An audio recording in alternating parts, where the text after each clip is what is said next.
Right then. Okay, let's give ourselves a decent kind of a font size.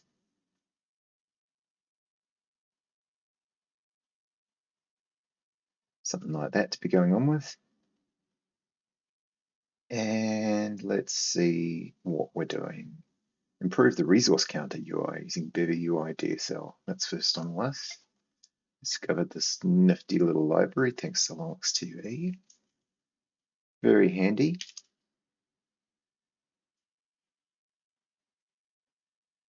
There is going to be an ad break in about 60 seconds, so if anybody feels like it, grab yourself a cuppa, put your feet up, just chill.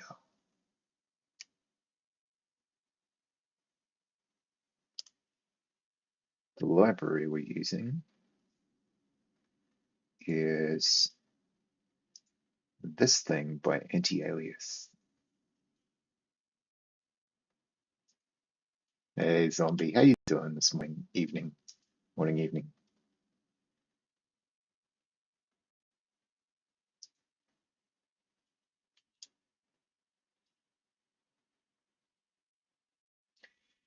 Now that I have a clearer, yeah, not too bad, not too bad. Got a little bit of sleep. Woke up about 5, which is not ideal, but we'll live with it. Oh, really? VR. I don't think I would even know how to begin. Wait a minute, are you switching games again?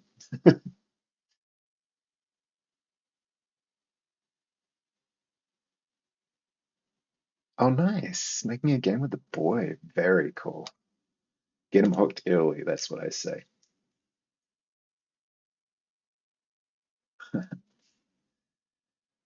So what we probably want to do is refactor a little bit because we set up a thing called debug mod. But it's not debug, this is user UI. This is going to be displayed on screen during the game. It's tempting to move the menu mod to a sort of overall UI mod because they're all using similar code, but that's going to sound like it's getting too messy. So I think what we'll do is create a UI mod, and we got some ads. He spent 30 minutes playing with 3 color blocks in VR. Nice. Very cool.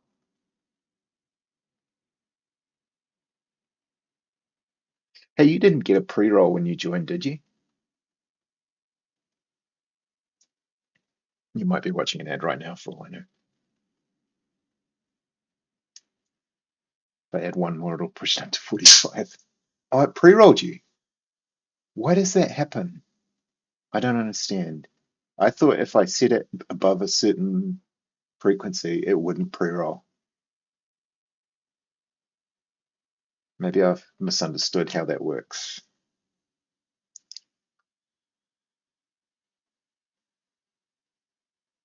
I definitely don't want people to have to put up with that. It does for some and not for others. Interesting. Maybe I have to play with the settings a little bit. I might have misunderstood it.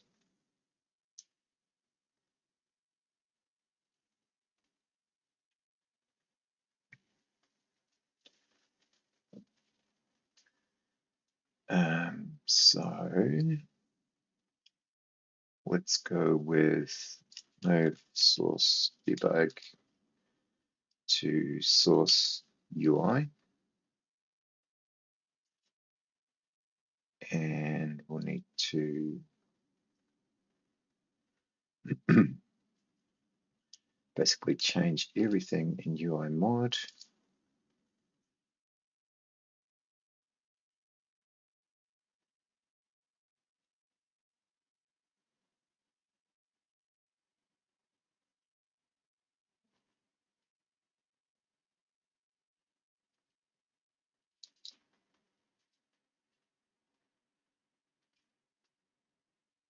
Yep, yep. Oh no, that was wrong. Damn. Yep, yep, yep, yep, yep, yep, yep. Yeah, pretty much all this shit. And then 17, that goes back to debug. Okay.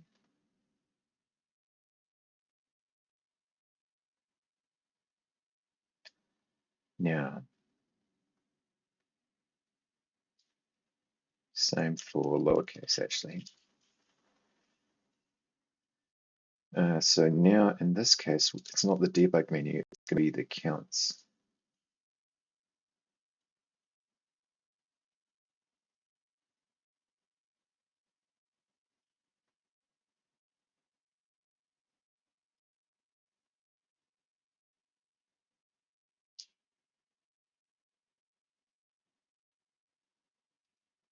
Yes, yes, yes, yep, sure, yep, yep, yep.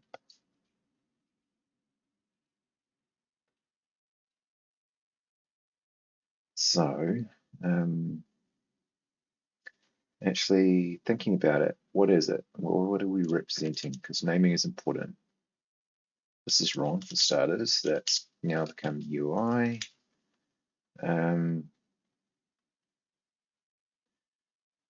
It's not a counts menu. It's a storage. It's a storage counter. So render storage counter.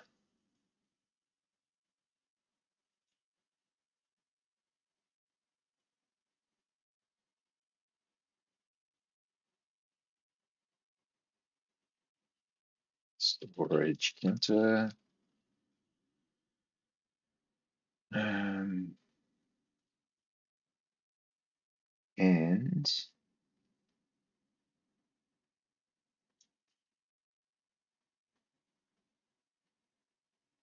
the resource name is incorrect. So UI menu item, no.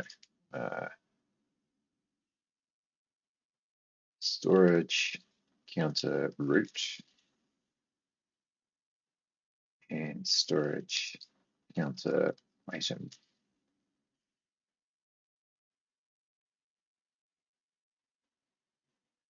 The LSP can't be working because that should have flagged a whole bunch of errors. Let's just can out of there for a sec. I need my LSP. Maybe it is actually. No, it's not. Yeah, you can hear it spinning up the compiler now. Good old Rust analyzer. Might take a second.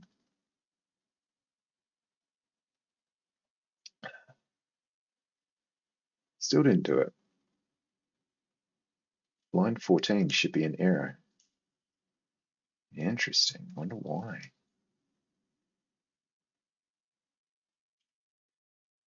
Okay, so UI plugin, UI menu resource. This is going to be tear down storage counter root.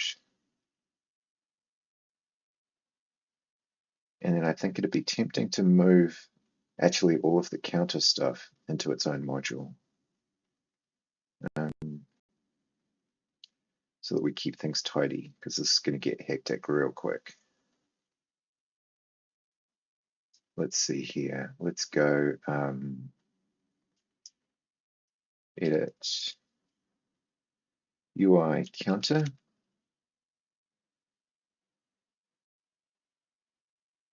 Yeah.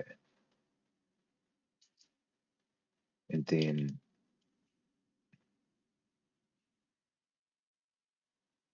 pubmod classes, pubmod counter. And why does it still insist that that file's not in the module tree?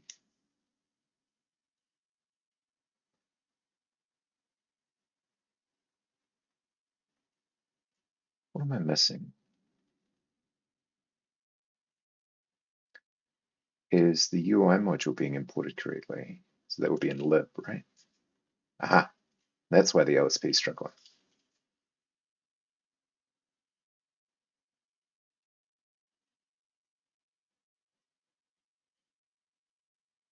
Now we're talking. Oh, let's try to add it down the bottom.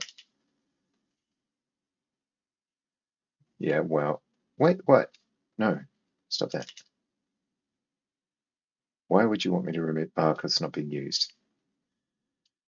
It takes me a while to wake up in the morning. RSTU. I know my alphabet. UI plugin. Excellent. Debug plugin does not exist anymore. And yeah, to be honest, we really don't use those frame timing things very much anymore. So go 36, get rid of that. And that's much cleaner and tidier. Awesome. Okay. Internal audio plugin. Be nice to get some audio happening. One thing at a time. Now, for the UI counter, PubMod counter, file not found. Hopefully this should now mean that we can use super classes, create menu classes. See, I thought you could, maybe it only works in the other direction. You can use super from the other module files. Learn to Rust, basically. Learn to Rust. Okay. We have created counter RS, it's just nothing in it. So let's go with init is going to move. All of this is going to move into here. And then this is going to be, that's going to move. So we'll just copy all of this. And this is going to be counter plugin.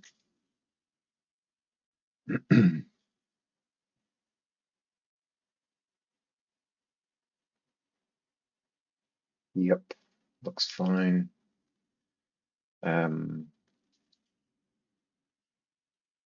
That will no longer be necessary, and we just want add plugins, and it's going to be counter plugin. Get rid of this.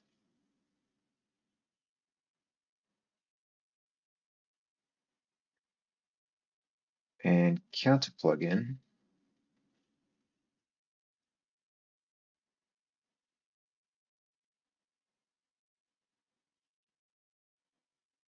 Did I get this right? No, not yet at least. Pub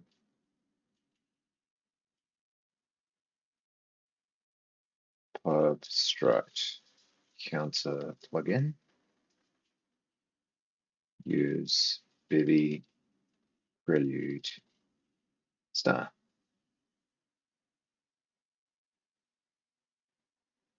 Oh yeah, and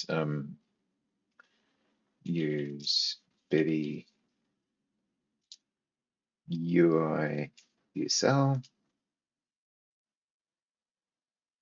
and use super classes star.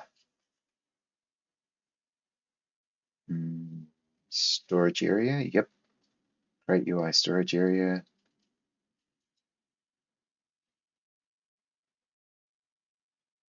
Storage area, cool. What else do we need? UI resource type, oh boy, okay. I need an auto, I need to learn how my LSP does auto resolution. You can do it one at a time, but it's just really slow. Resource type. Oh no, that's not in resource UI. No wonder it's complaining. It's in, that's in storage.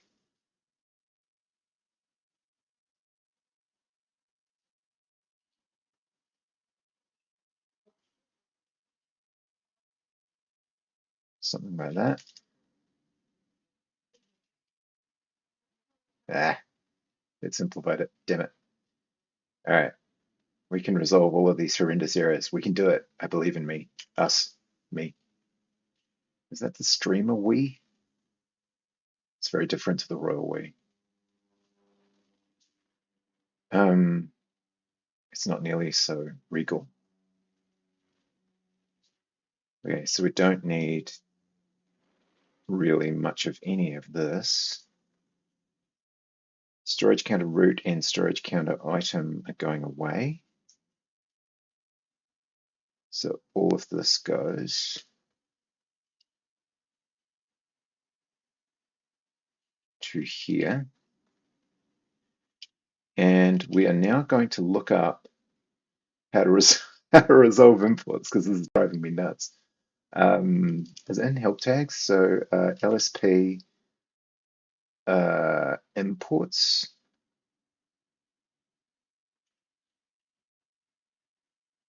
No. What would it be under LSP config? No. Client code lens.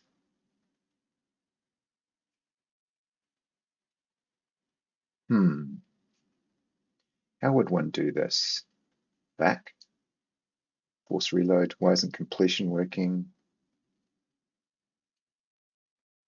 Handler. Highlight.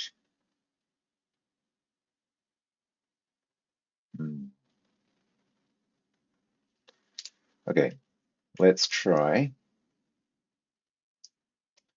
nvim, or let's go near them. LSP auto import.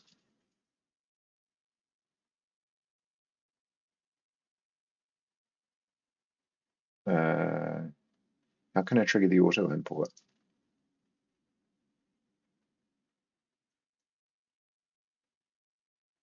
Code action? No. I want it to resolve all of the imports that it can, basically. You know what? We're totally going to chat GPT it. All right. My last question was joining another user's tmux. Let's go with in neobim, how does one trigger the LSP to auto import all required, I don't know, module files? Let's see what it tells us. Yeah, common approach, blah, blah, blah. Key mappings or commands. That's very specific. Thank you. Ensure it's correctly set up. Very nice of you. Code action. I'm pretty sure that's already happening with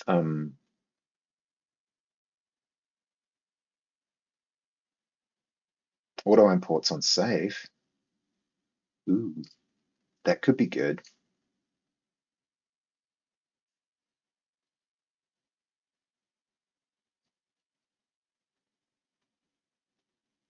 What is that buff?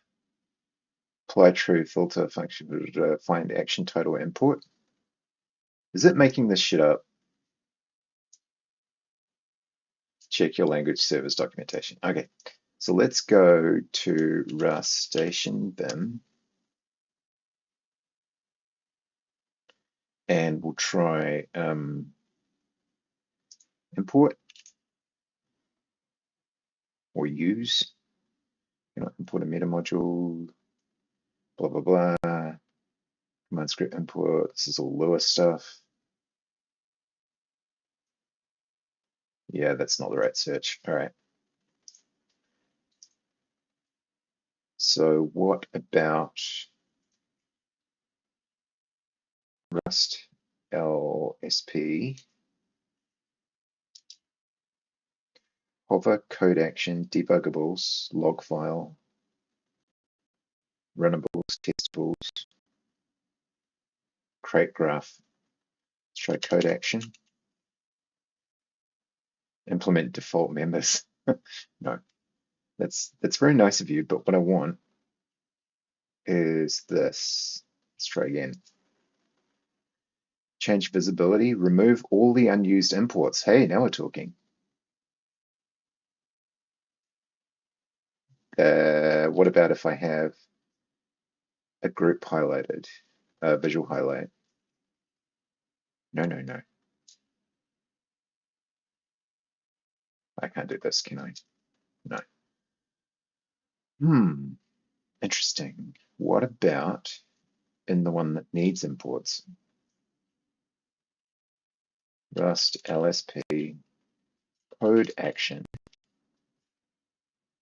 Change visibility to pub. Consider importing one of these items. Okay, let's try that. I mean, it is. So that's a start. I wonder what it is. I have to ask Teach. Teach might know.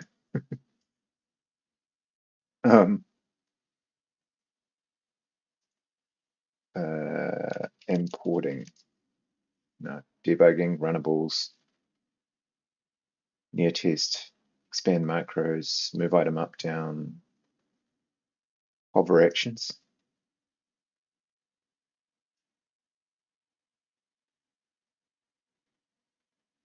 Okay. Hover range, join lines, view crate graph. Not helping really. Because it'd be great if it could just do as much as it can possibly do, and then I'll just fix the manual shit.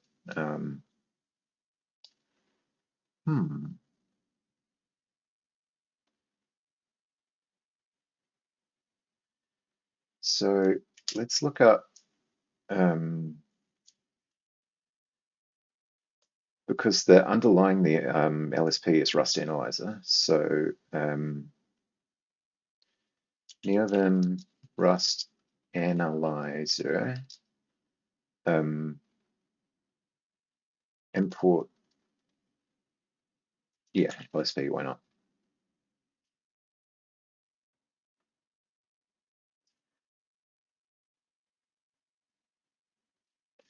Auto import.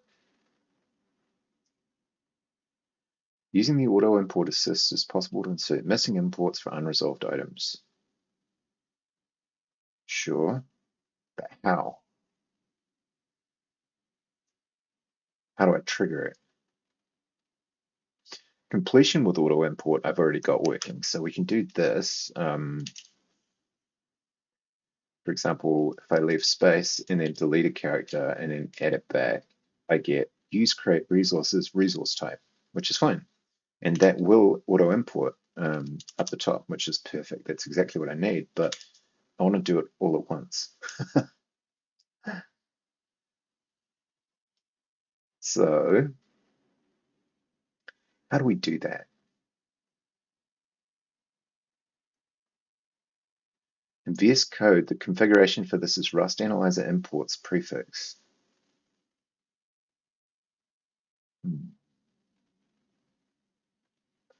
Imports granularity group. I don't suppose Rust Analyzer has, oh, hang on. Rust Analyzer. No, only one topic. And that was part of Rustation Mbin. Rust LSP client options, tool options, enable Clippy on initialized, hover actions, code actions.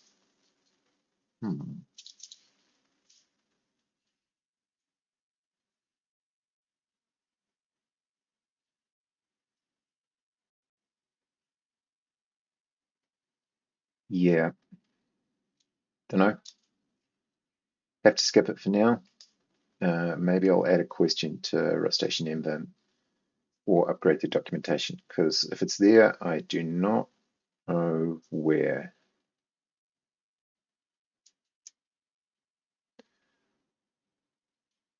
Yeah, it's like it needs to be debuggables, runnables.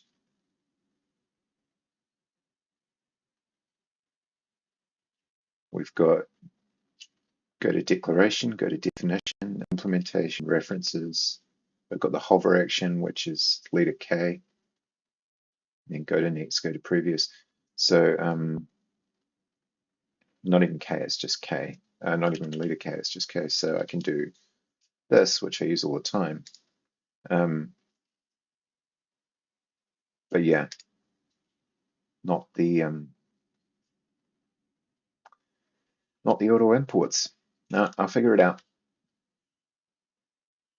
Just not yet.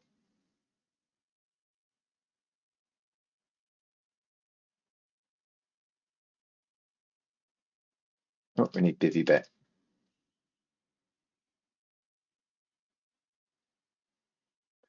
Prelude star. Okay, well, it's certainly cleaner. This is a mess. All right, so we'll go. That doesn't look right. That should be Bevy.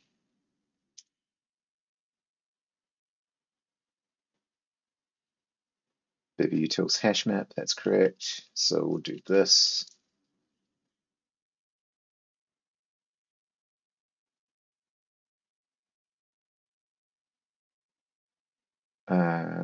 That's wrong.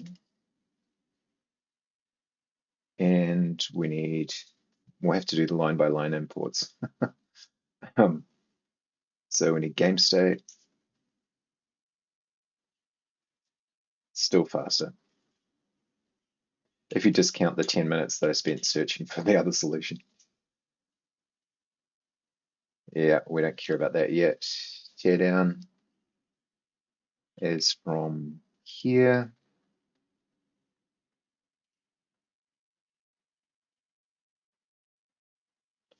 Magic, okay, and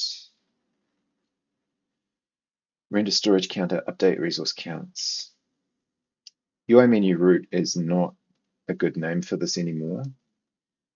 Okay, there's some ads. Feel free to stretch, have a drink. Ah, that's what I'm gonna do.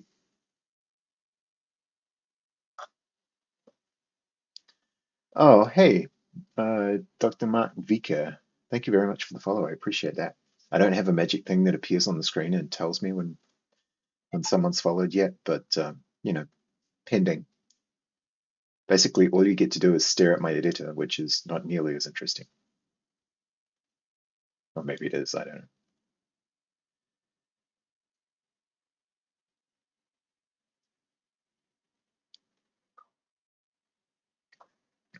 I have no idea if I pronounced their name right.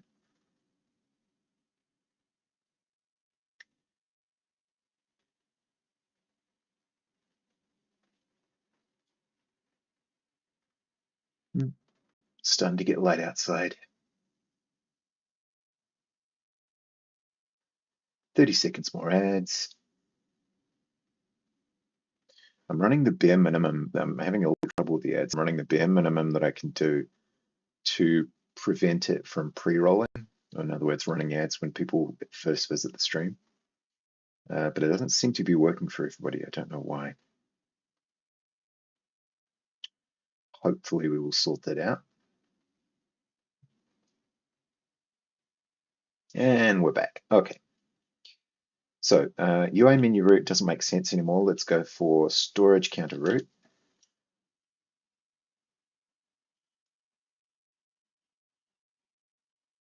We'll get nice and specific. Storage counter item. And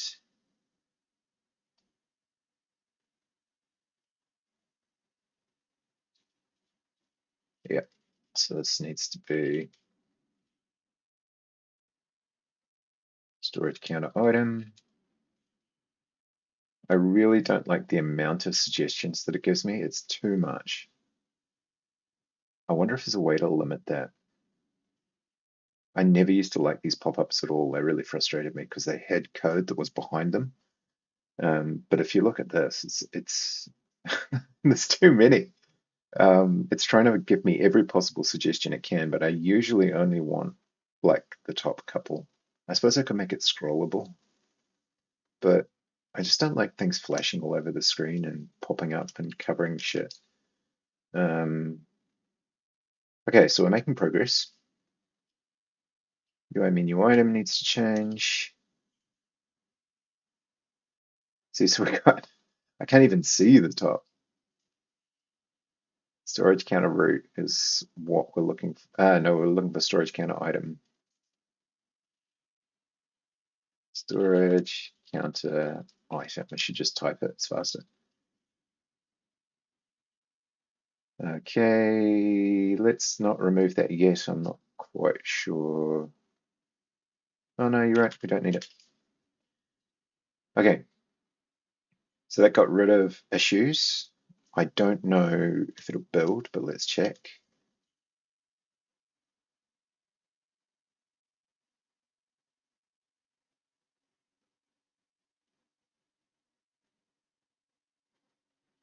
Looks like it will. Okay, we've got a menu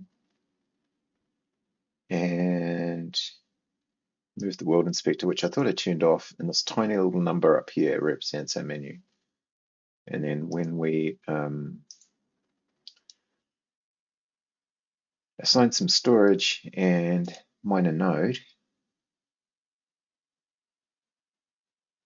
it should, in theory, go to the storage and deposit some, which will rewrite it just in the wrong place.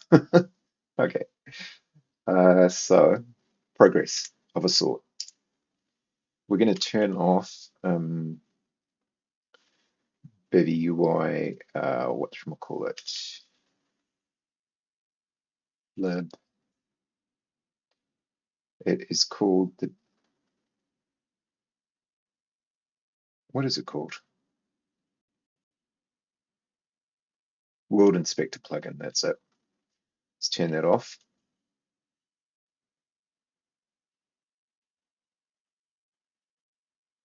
Because it's not really helping us at the moment, it's just getting in the way. Very first thing we'll do is bump that font size up a bit. So that means we need classes.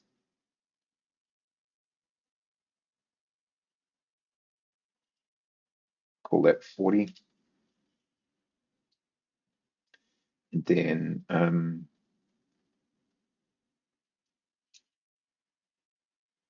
we'll figure out and just do a little bit of debugging along the way because I'm not certain if it's resetting correctly every time we harvest. So let's update the counts. Count should change. And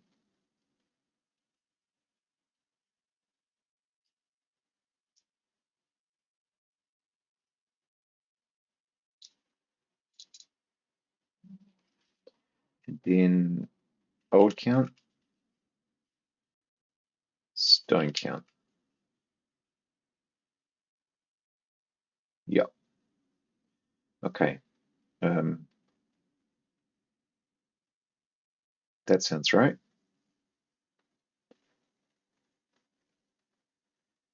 Yeah. Okay, let's check that.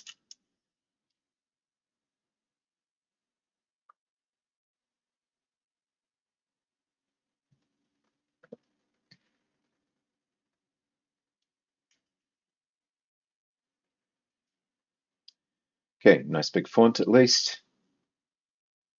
All right, we'll harvest some stuff and assign some storage.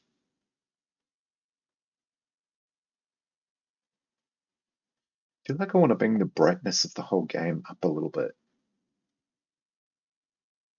Count should change 0 to 9, correct. Now I'll mine another one.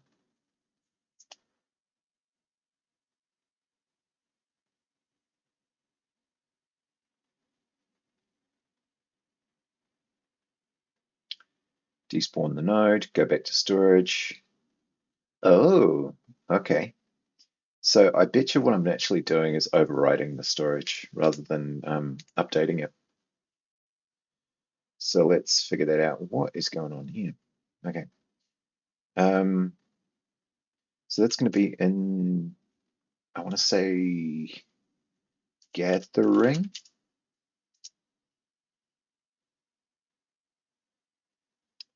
So we've got in gathering the gather code, and I think that inserts a seeking storage component.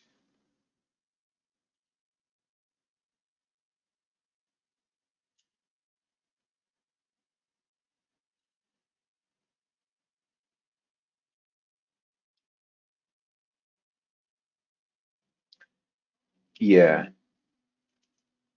insert seeking storage. Okay, so we go to storage, find closest storage, deposited storage. There we go. So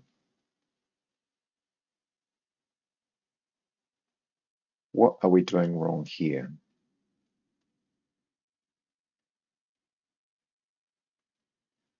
We get the resource,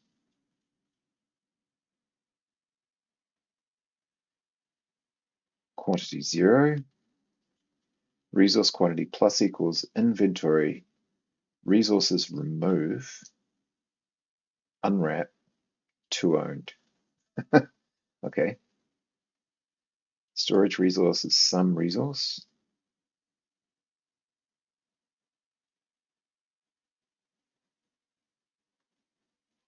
Why does it work the first time and never again? That's the question.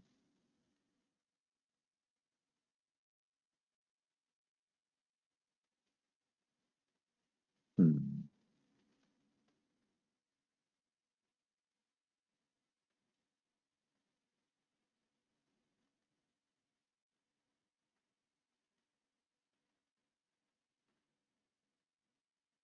Oh, right. We're we're adding what's in the inventory to 0, but we never take into account what's already in the resource. So that's definitely not going to work. Yeah, cool. Well, there you go. Debugging UI helps. It's already making wins for us. Good. So, how do I make this work? I need the amount that's already there. So we're getting the storage and the texture index.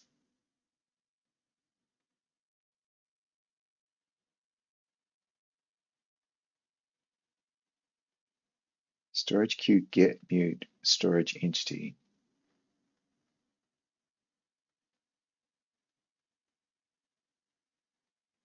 Okay.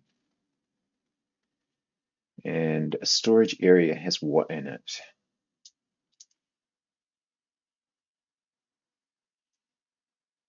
Option gathered resource. Fair enough. And a gathered resource is a resource type and a quantity. Cool. Um, so this needs to be either, it'll be match storage, right? No, match storage. What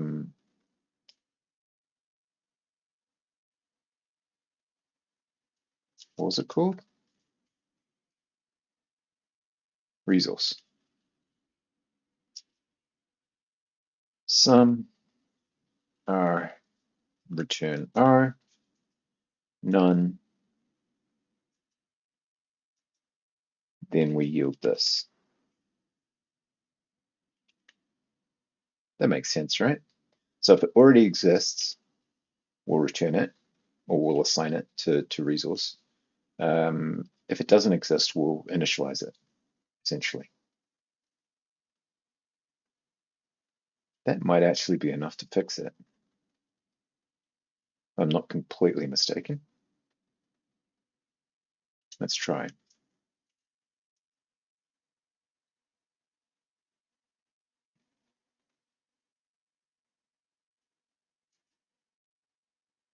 Okay, we've got 0.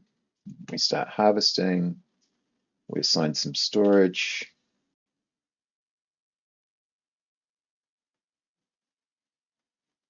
I'm hoping that this number will go to 9, which it does. In the wrong place, but never mind. And then, I don't know, 18? What's this inventory size? Ah, now we're talking. Okay. Hey, Depom Dev, how you doing? See if we can get some more in there.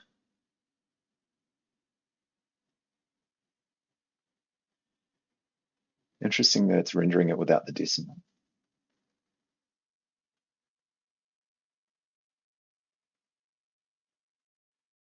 And yeah, 28. Nice. Okay. So its inventory capacity is 10, but apparently nodes only have 1 or only have 9. Or at least maybe I'm skipping one. That might be another bug. Interesting to see you on so early. Yeah, it's we're a day ahead here in New Zealand, so it's Easter Friday, Good Friday, I guess. So no work today, thankfully. My partner is off walking the dogs up Mount Eden in Auckland, and I am doing this. Cool. So it seems we have the beginnings of a resource count UI, which is good. So ideally we'd have like a number and a little icon just to indicate exactly what it is. And obviously we want it in the correct place. So that's good. Progress. Excellent. Um,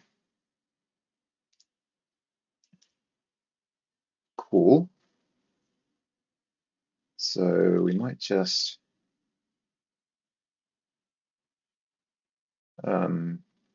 ensure we always read the existing storage.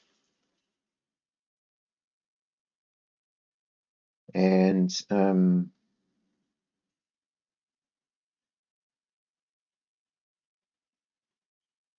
refactor into UI mod.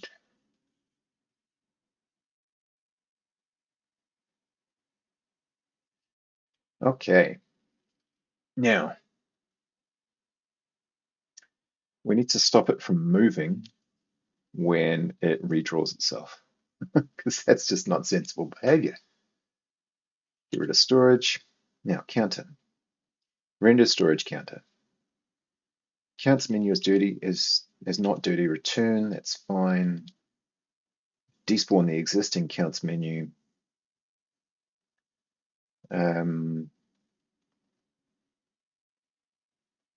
Yeah, this actually would be better as storage items, storage root, and UI menu resource. That is not sensibly named. That should be storage counter. Yeah, resource. Sure, why not?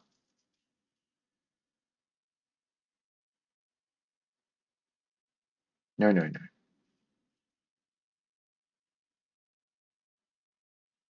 Storage counter resource. Yeah, yeah, yeah. Get me to the right place. Thank you.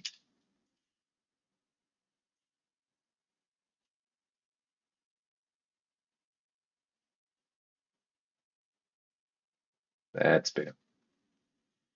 Okay. Slightly better naming, but we still haven't solved the problem. Oh, hang on. Uh,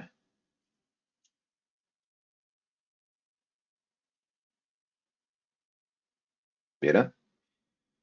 Okay, and menu is not a sensible name for anything. So let's go with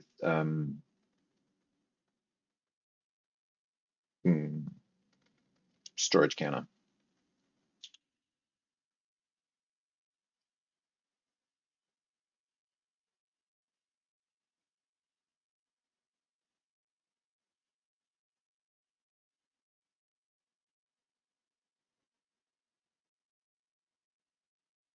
Yeah. Actually, I think it's a storage counter item, but let's not go too crazy.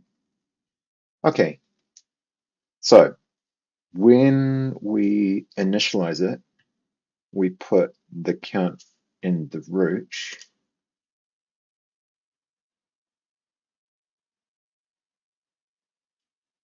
and we do that.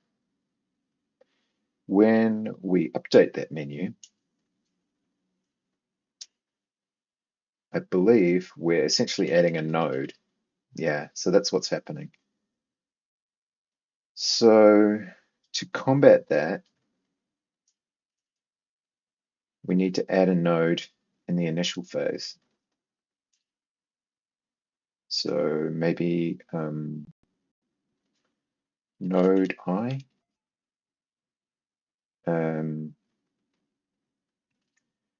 C root,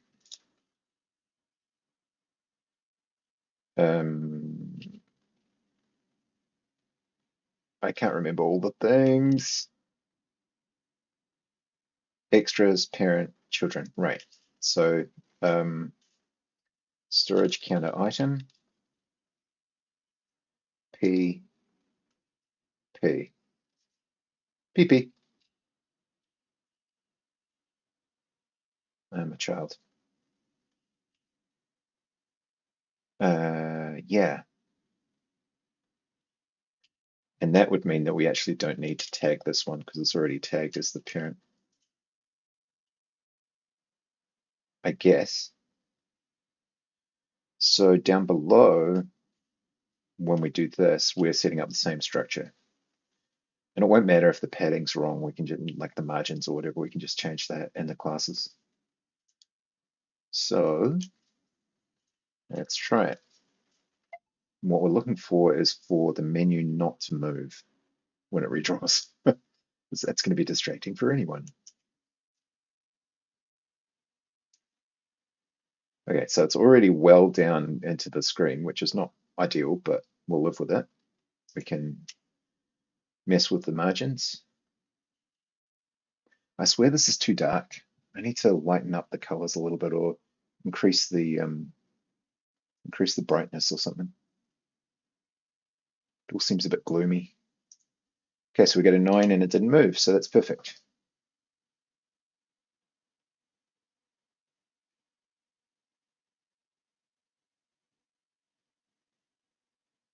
18, magic. All right, so we're good. Now we need to relocate it. We're fixing bugs already. I like it. We shouldn't need this anymore since we've already proven that it's working. This is very single resource specific, unfortunately, but we'll come up with a better method for checking for all different kinds of resources, one step at a time. um, yeah, so position. So it's adding a lot of padding, adding a lot of padding. So we're looking classes. Oh yeah, way too much. All right. So we actually have two copies of that. What happens if we go to 10, say? I don't know why I paged through those words.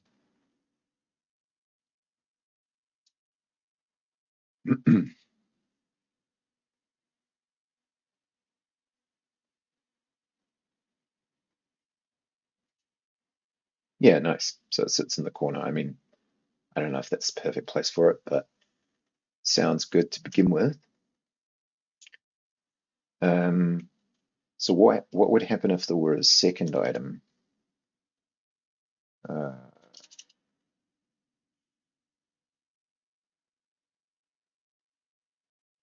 let's just create one artificially, essentially. So in init 40, is there an insert many?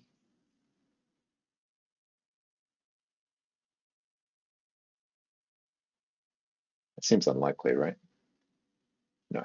Okay. Could it be a tuple? or like a slice.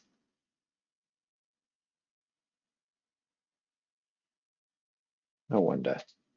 You know what? I could actually look at the definition of the function instead of guessing. How about that? Insert a single key value pair. All right, let's try the bevy docs. Bevy hashmat. And we're looking for insert many or insert from array, possibly.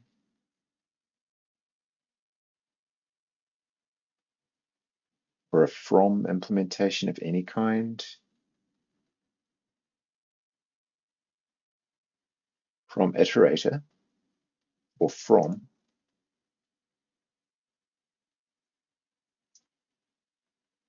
key value. Yeah, maybe. So what about what I was trying to do before, which was this? Expected two arguments, found one. Does that mean I have to provide a length? Hmm. Oh yeah, because I won't be able to use insert. I have to do um,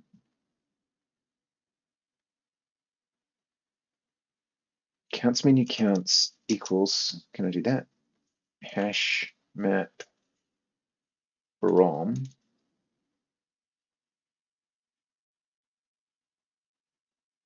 something like that kind of thing. Oh, doesn't seem to mind that too much.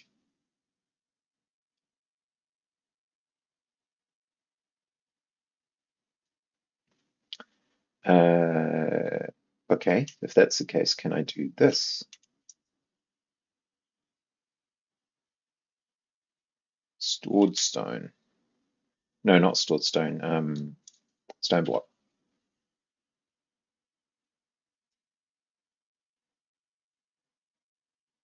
So at some point, I probably have to initialize this from some kind of text file or TOM or whatever. Okay. See if that works or crashes. One of the two.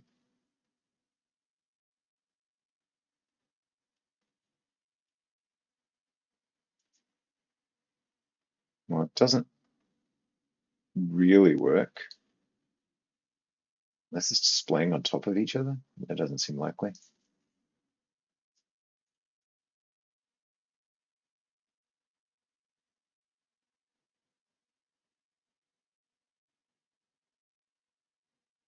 Oh yeah, there's two of them. Interesting.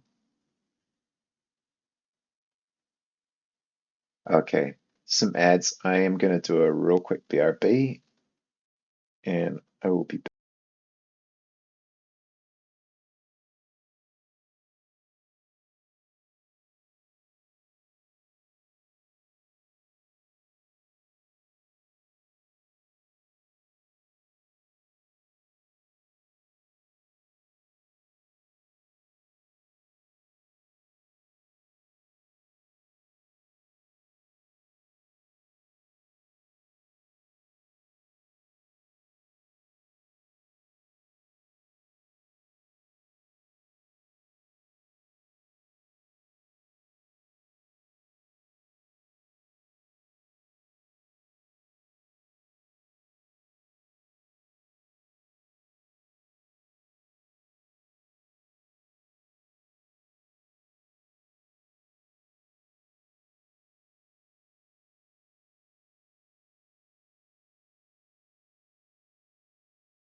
Oh, hey.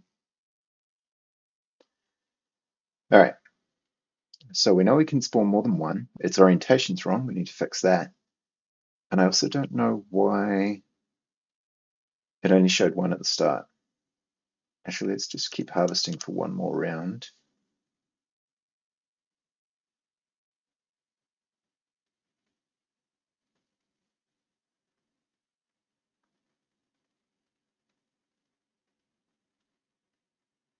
Hmm.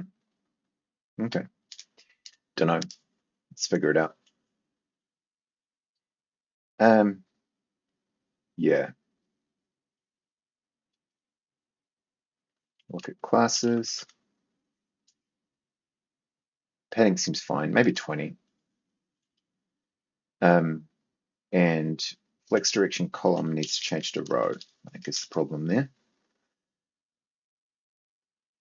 Not completely sure why it looked like it was stacked on top of each other to begin with. I suppose. Oh, I know why. It's because it's not redrawing. I only draw one to begin with. This is sort of a yeah. So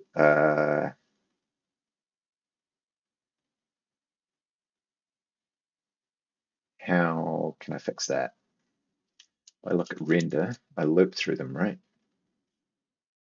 Yeah. Oh, interesting. Okay, so I create. Yeah, it was just a function, so I can loop inside the function, inside the closure. So it's going to be for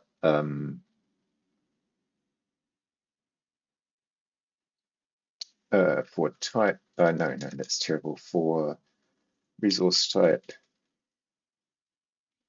in counts. Actually, we need to disable the first property of that because that's the key. Ah, stop that. Count in counts menu counts, which is terrible. Let's rename it storage counter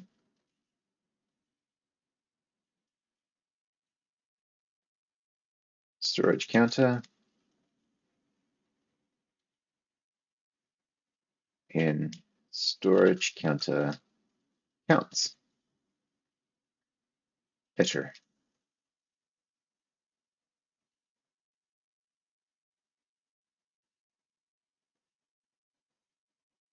count to owned.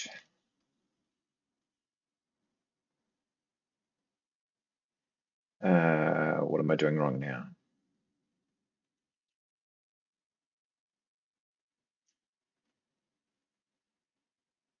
Oh, right, to string, not to owned. There we go.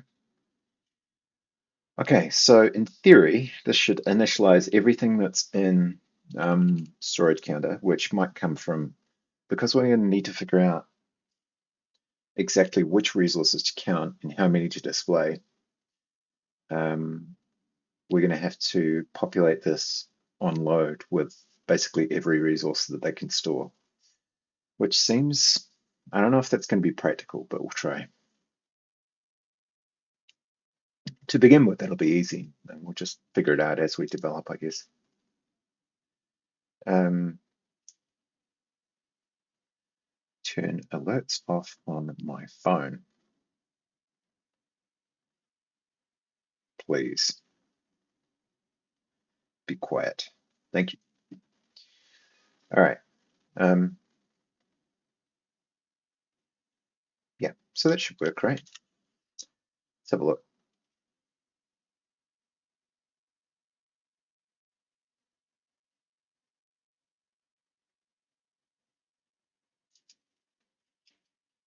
Yeah, all right, so we've got horizontal now, that's good. And gather, create a massive storage area that we could never possibly use.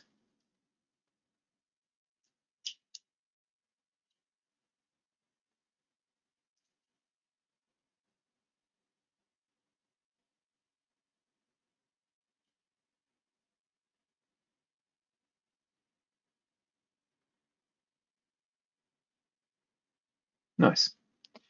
Okay, so that's working as expected. Now we'll commit that because it seems like a good little piece of improvement.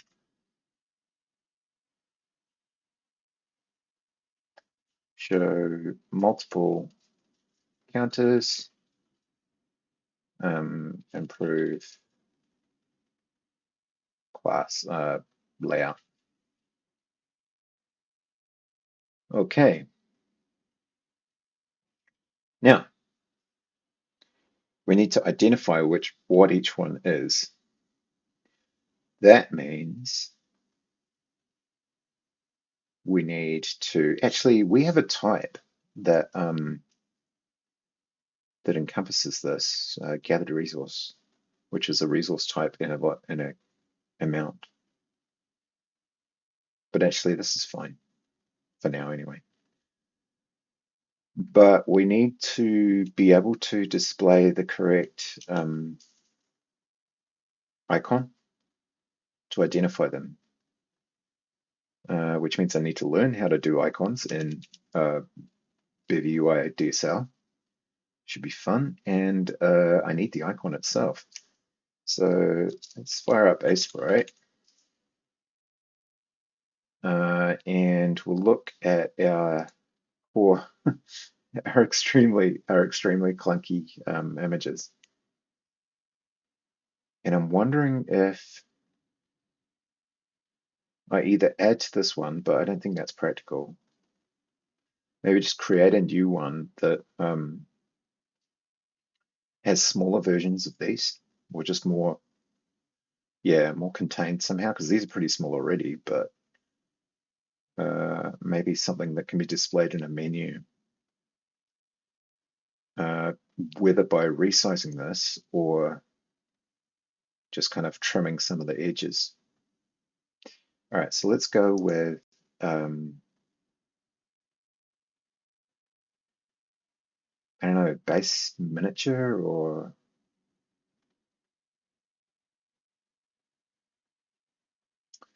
save as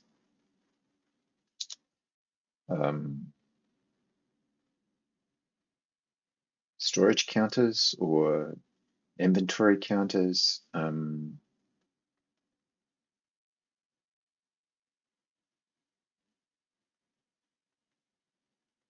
just call it gathered resource for now.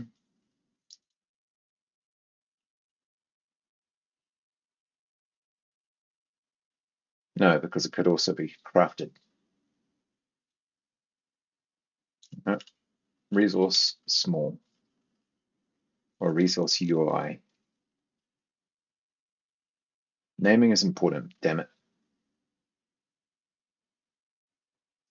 Okay, save as resource UI. And what happens if you do like a direct resize in Aspirate? Well, first of all, we don't need we don't need a grass. We don't need most of these, just this one. So just crop all of this.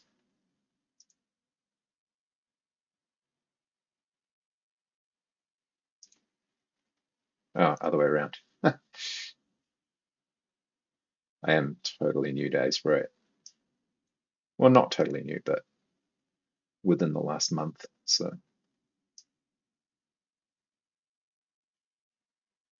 you'll have to bear with me.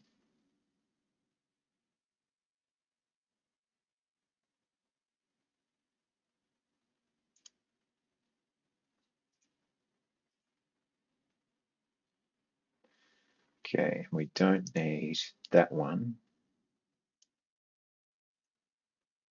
but maybe we can just keep the under whatever it's called, the background. So in detail, use this. Get rid of that. Super efficient, I know.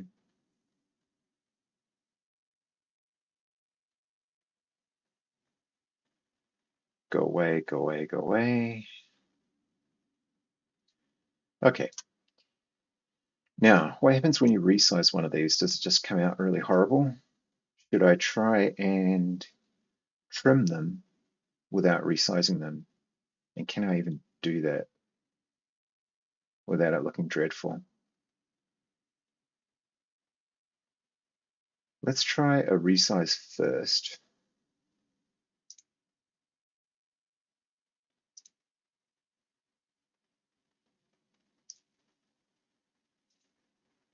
How do I do a resize first? Canvas size? No, sprite size. Width, say 30. Actually, let's do, yeah, lock ratio.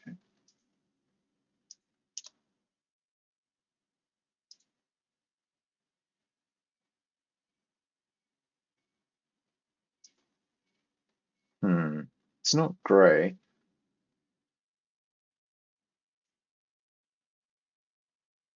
Definitely not gray.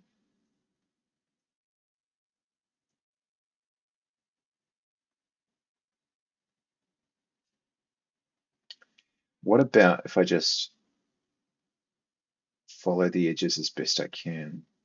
I'm worried about keeping the hexagonal shape correct. Wonder how I could do that. How did this turn out? Because if you could resize this and then copy the image into the new one, let's have a look.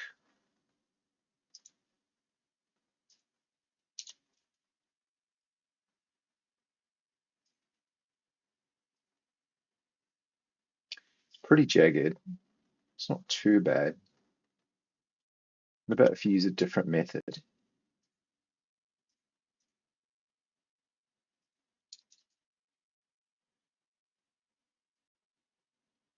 Bilinear? No, it's not. Actually, this is pretty good. I mean, it's workable. I can always mess with it later. Is it still recognizable as a rock, though? That's the question you've got to ask yourself.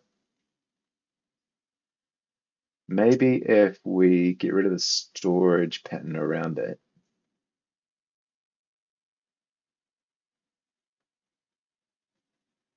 no, actually, I think would it be better is if we resize a hexagon and then paste this part of it into the new one.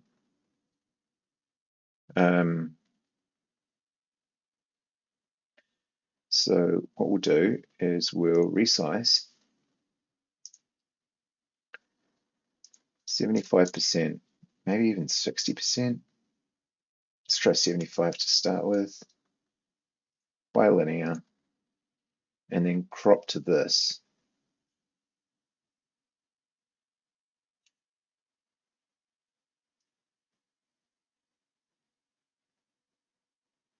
Try that.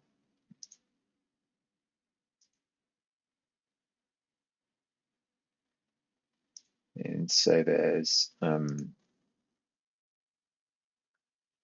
small template AC Pro.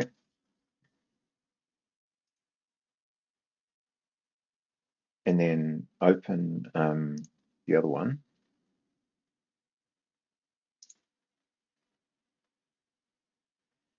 Go to detail, select everything, copy. I assume it's just Control C, and go back to small template, deselect, and paste. Paste as new layer. Okay, this is a little better. So we've resized it. We could actually almost go to 60% and get away with it. But it looks a lot better than the other one did. Um, hmm.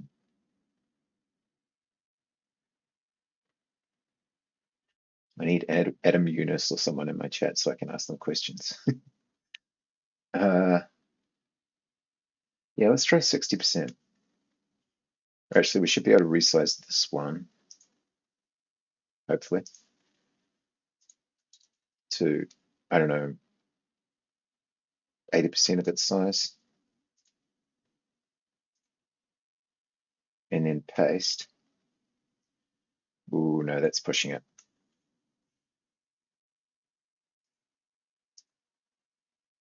What about 90?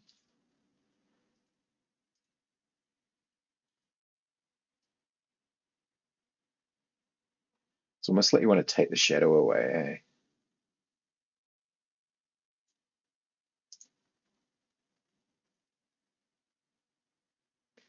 Yeah. Okay. We don't have to have perfect graphics. This is what we need to keep telling ourselves. So um, we are going to save that. What's in the, has this preserved its other layers? Yeah. Okay. So there's no border layer in this one. Although the interesting thing would be whether we need some kind of highlight border around it to stop it from like fading into the map if the player's zoomed in. So we can test that. We'll leave that layer in place for now, and we'll save it as, we'll close that, save this as resource UI. Nice. Okay, now let's test it. So back in Bevy, oh, now what are the actual dimensions of this now? Because we need to know how big it is. Oh, do we? If it's in bevy-ui, we might not need to care about that. Let's find out. In loading, we have base tiles, and I need another one called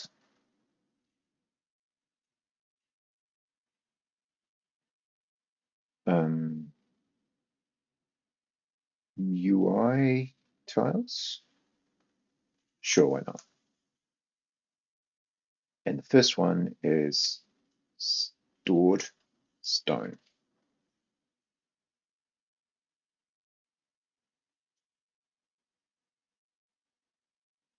No default declared. Yeah, actually, we probably don't need a default.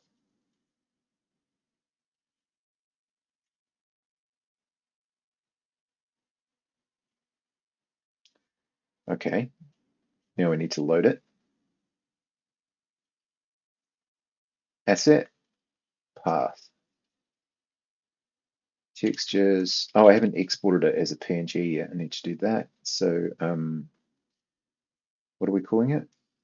Resource UI, right? Resource UI. Export as resource UI PNG. I think it's going to the right folder, directory, whatever you want to call it. No, it's not actually. Assets, textures. There we go. All right. It's not strictly speaking a tile, so I won't put it in the tiles thing. Didn't I just do this? Confused. All right. So it should be resource UI PNG.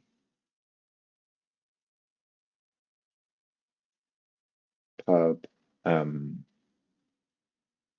resource UI handle image. And then we'll go down here, and this will be resource UI. Okay. Now I need to figure out how to put one of them in a bevy-ui.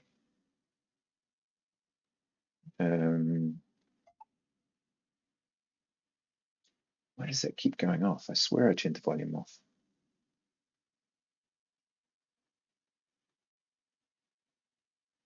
There we go. Okay.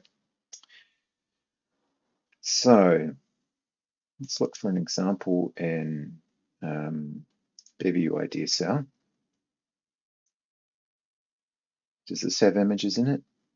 Text button, grid, image. There we go. So let's look in the classes for that example. Copy and paste is my motto.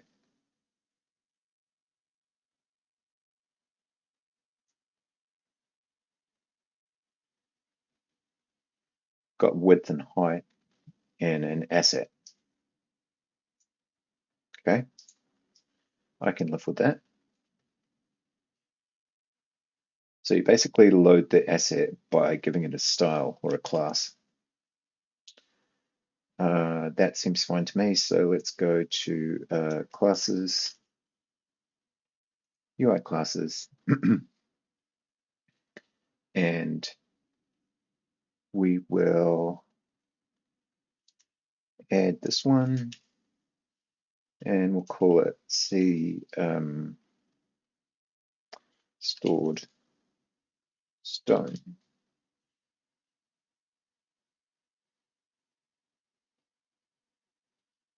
We'll just skip those for now and see if we need to specify them or not. And we've got some ads floating in.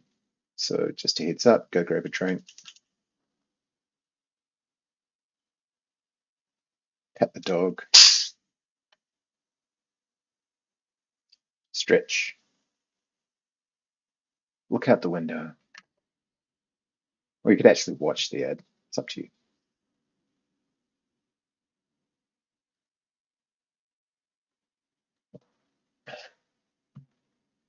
All right. I will wait. Wait, they're not running. I don't know what's going on there. Okay. It's going to be resource UI PNG, and it'll be in textures, right? So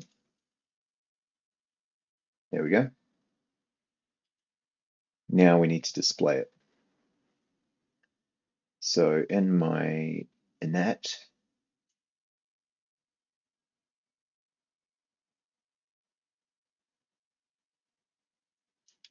I don't even know if I need, if I'm doing it this way, I don't know if I need the bevy asset loader because I'm not referring to the objects that it's creating. Think about that one. Okay, so we're in counter, we're in init, we've got text. And each one of these, I think, is going to need to be vertically aligned. And this one needs to be horizontally aligned. So instead of C root, we're going to use, oh yeah, there goes the ads. My bad.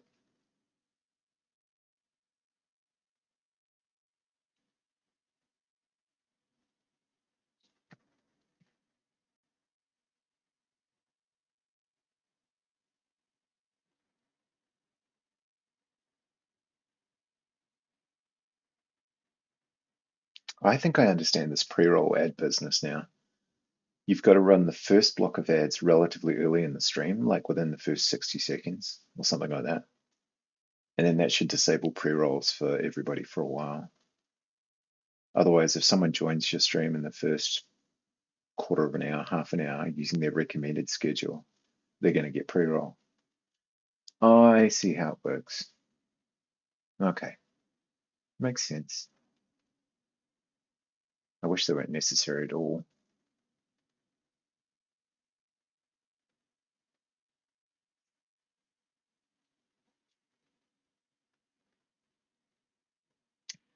Another 20 seconds or so, we'll crack back into it.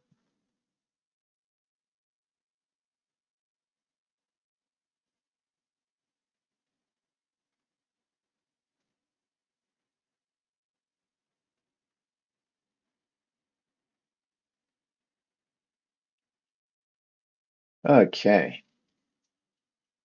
Now then, we need a second class so that we have a vertical alignment rather than a horizontal alignment. So we'll go C counter item.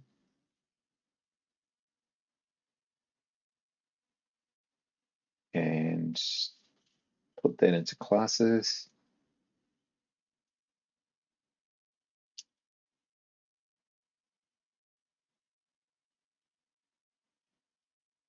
Counter item. And really the only difference is flex direction column. And to be honest, we might not even need the padding, or at least reduce it. Try that. Okay, so then we've got image,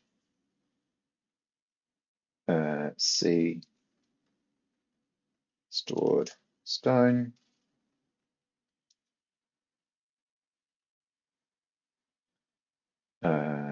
and the parent.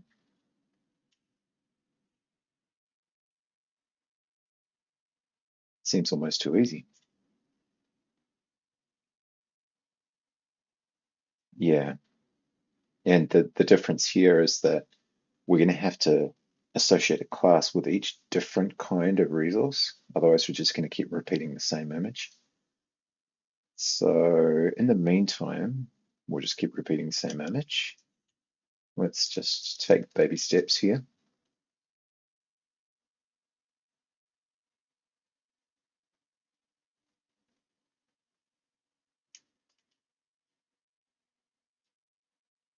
Yeah, cute. So actually, we probably don't need the font size to be that enormous. And we also want it to be center aligned. Although I don't know how big people are going to want to read those numbers. They might want to use a font that's less of a display kind of monster and more of a more legible, I guess. Be interesting to see what it looks like at different resolutions too. But if you bring it into the screen, it becomes quite difficult to see them. So I wonder if we actually need to look at a white outline of some kind. Yeah. All right. So let's start by reducing the font size.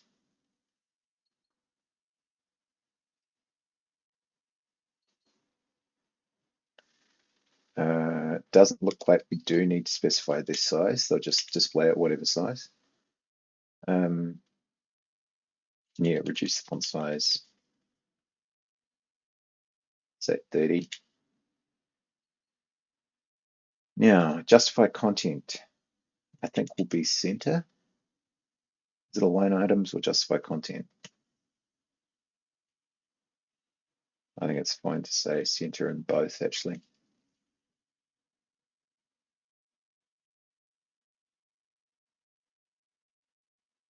The other thing we need to think about is what happens when you get to truly large numbers.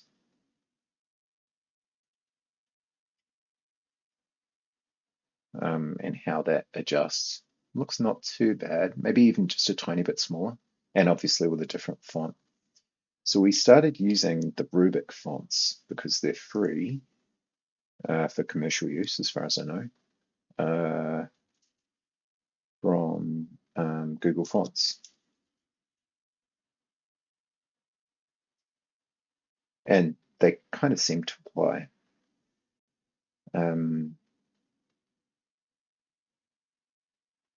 So I'm using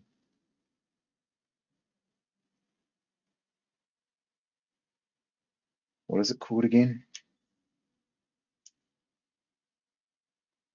Rubik Doodle Shadow.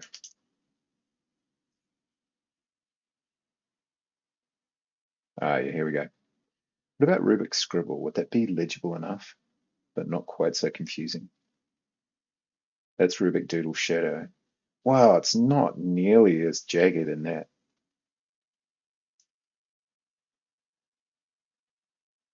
Oh man, I didn't even notice that. Look how broken up it looks in I suppose it's not too bad.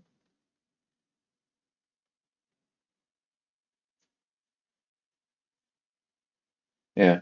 No, that's all right. But maybe we should use something clearer for the resource counts and for other UI text.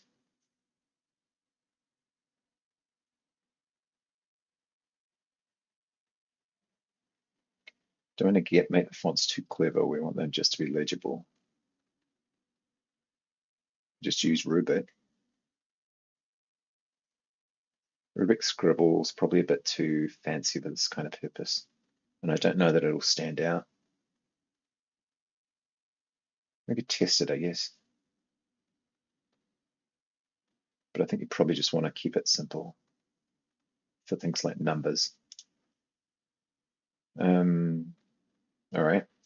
So that means we need a copy of the font.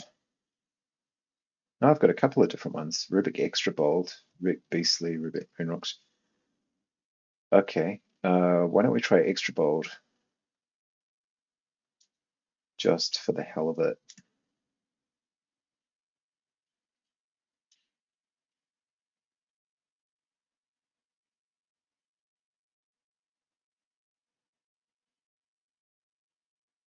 Extra bold for when just being bold isn't enough.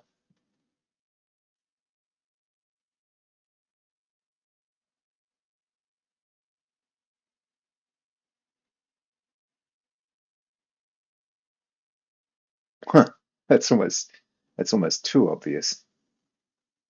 What does it look like against the background? Well, it's certainly legible.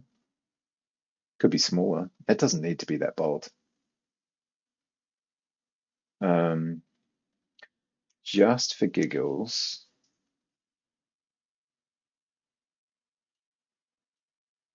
why don't we try grabbing a copy of Scribble?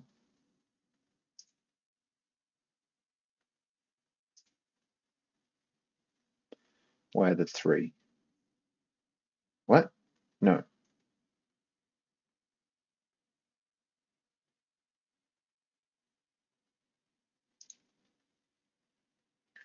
Rubik Scribble, and I want the TTF. Um,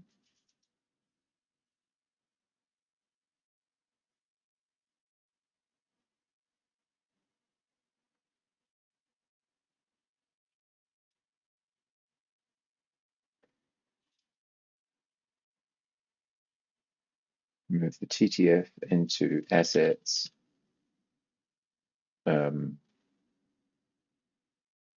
Fonts.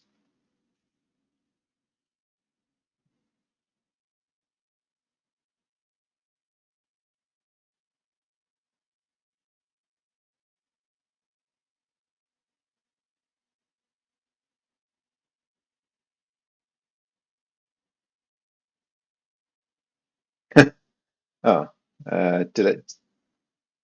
Path not found. Assets fonts Rubik Scribble. Did I spell it wrong?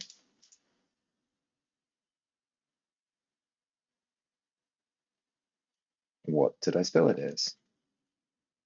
Oh, it's an under. Oh, Rubik Scribble regular. All right.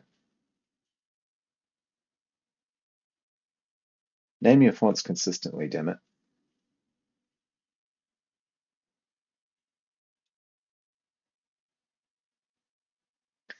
Playing with fonts.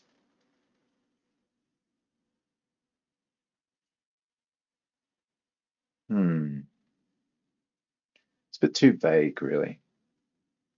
See what happens when you gather something.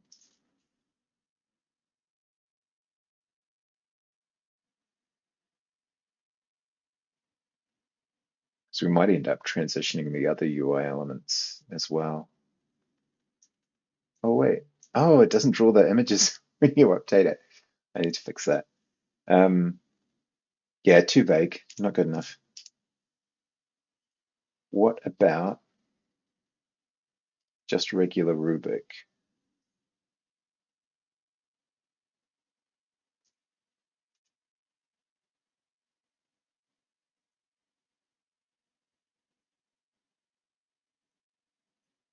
Where's the family?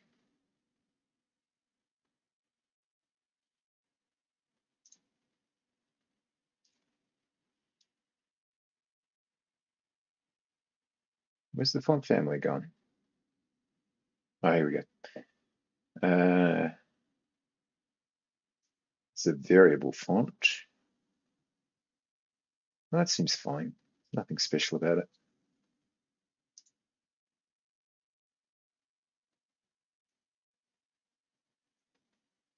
Don't know why it's recommending those.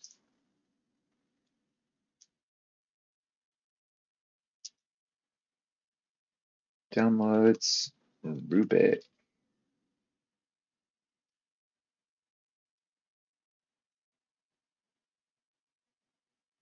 Yes, replace that. Oh, okay, so we got a whole bunch. All right. Um, well, let's play. Oh, because it's the variable font, which think, I don't even know if Bevy can use those. Let's just go with the static ones. We've tried extra bold. We'll try bold. MB static, Rubik, bold. Assets. Hey, Proper Duck Games, how you doing?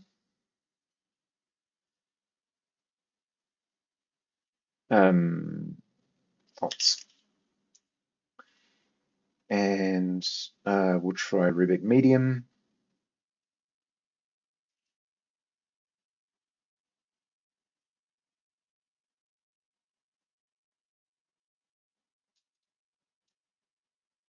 And we'll see how those go.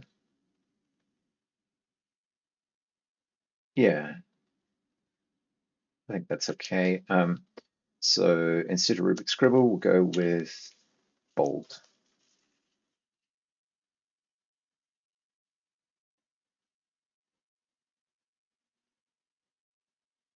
Not too bad, man. Not too bad. I don't have to work today because it's Easter in this part of the world. So, okay. It's definitely bold. You'll probably get away with less font size. Yes, I know work. So, working on the game, plugging along, doing the things, writing the code. We are working on resource counters today. Let's try font size 20.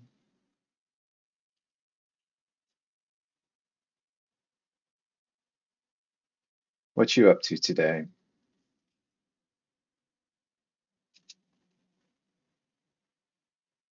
Maybe needs a bit of padding, but actually not bad. Let's try medium. I think you probably get this to update dynamically, but I'm not quite sure how. Never mind. So many things I don't know. So many things.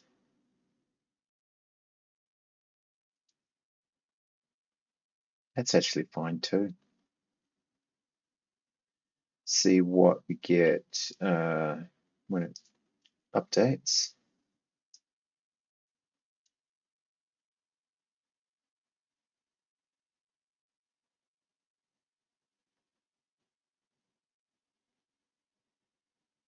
Yeah.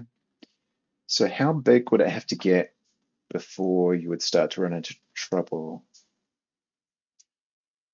We just try and gather everything in sight. I should speed it up. Currently at work, winding down. Off tomorrow for Easter. Sweet.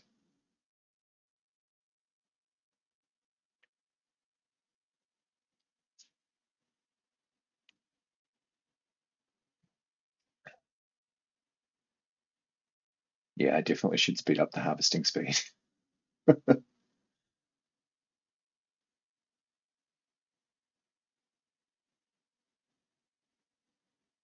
Yeah. Anyway, we're only going to get up to about single digits or triple digits or whatever. Okay, so first of all, that font size seems okay, and Rubik Medium seems okay. Let's go with, we do need to fix this. So down in render, we need to draw the same image, otherwise it'll disappear. And this is counter atom. Yeah, Nice.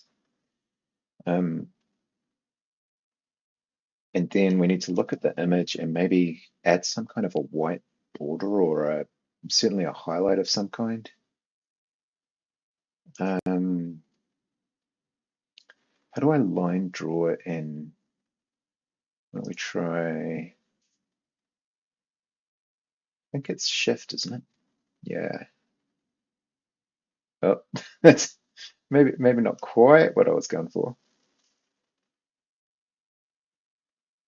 How does that work?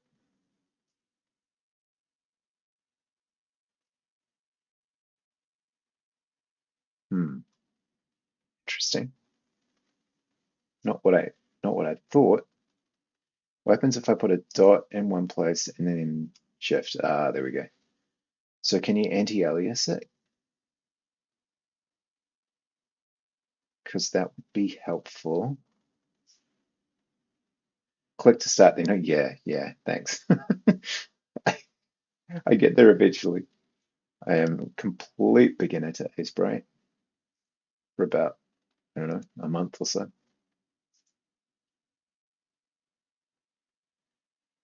How can I anti-alias this, or do I have to do it manually? Hmm.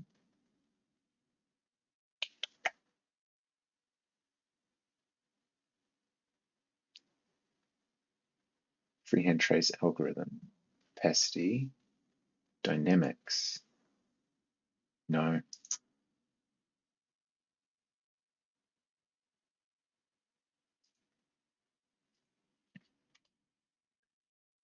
Sprite. Line anti-aliasing. Automatic pixel art anti-aliasing. Script filter. I guess not. Okay. We will just do it off the bat. So we've got maybe to here.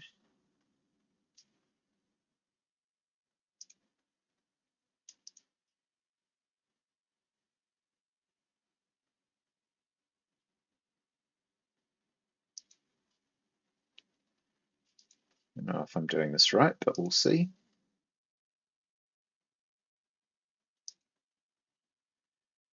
And then, where's my preview gone?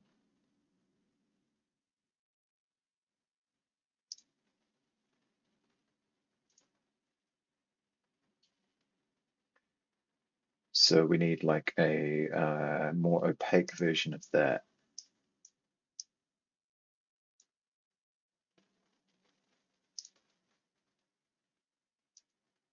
A less opaque, rather. Is that out?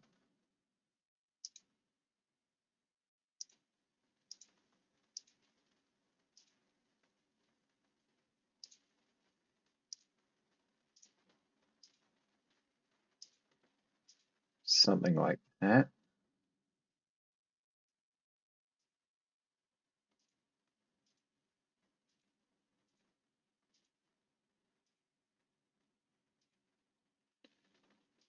Yeah, yeah. Actually, I should be, instead of doing it this way, I should be changing the individual colors probably, but let's just see how we go.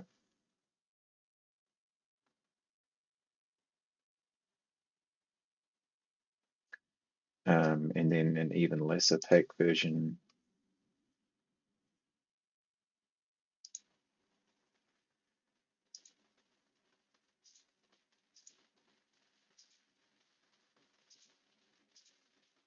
I think this is going to look patchy at best, but I'm not seeking perfection right now. Thanks.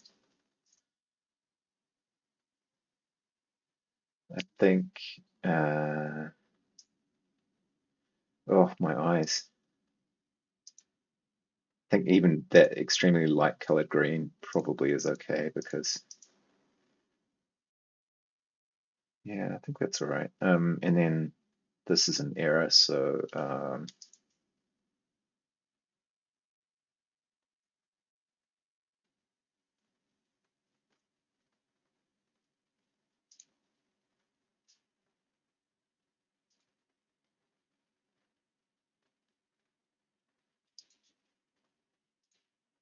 Something like that. Maybe this looks a little uneven to me. Oh yeah, because we're missing a white block here. So I guess, wait, why can't I draw there? Ooh, that's weird. Appears white there, appears white there, can't draw there. What? What? Wrong mode. Weird. Why can't I draw there?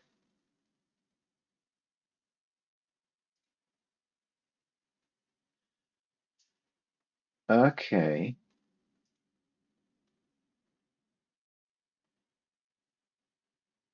All right, well, first of all, the green was in the wrong layer, so that's wrong.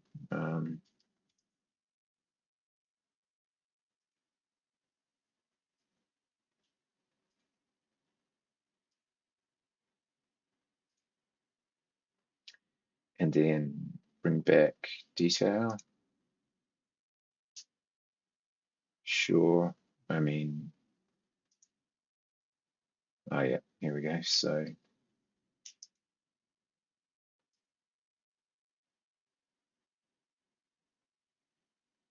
oh, I just put it back in the border again. You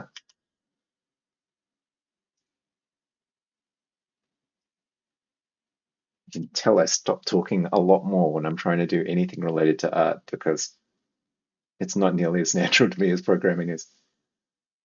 Okay, so back to border, the layer above it.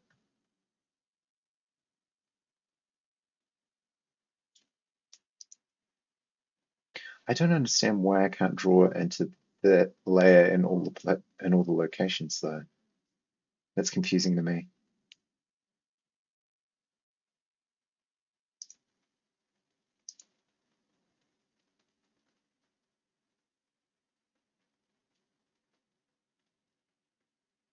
Like I can draw it some places but not others.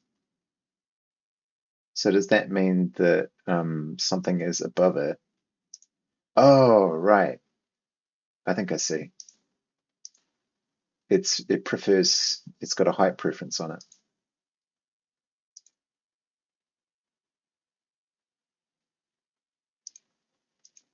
Interesting. I didn't know it worked that way. Okay. It's a little better. This is pretty jagged still, but you know what? We'll live with it. And we got some ads.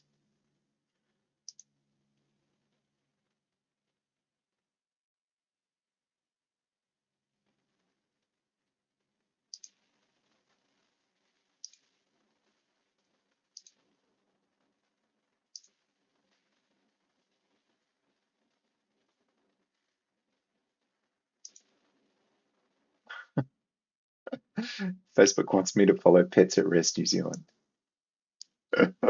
Even Facebook's advertising.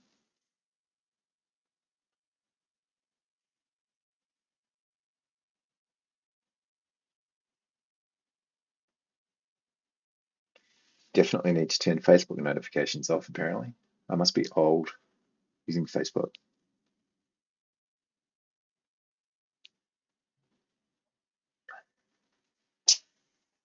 Got another 30 seconds. Have a break, have a drink, have a stretch.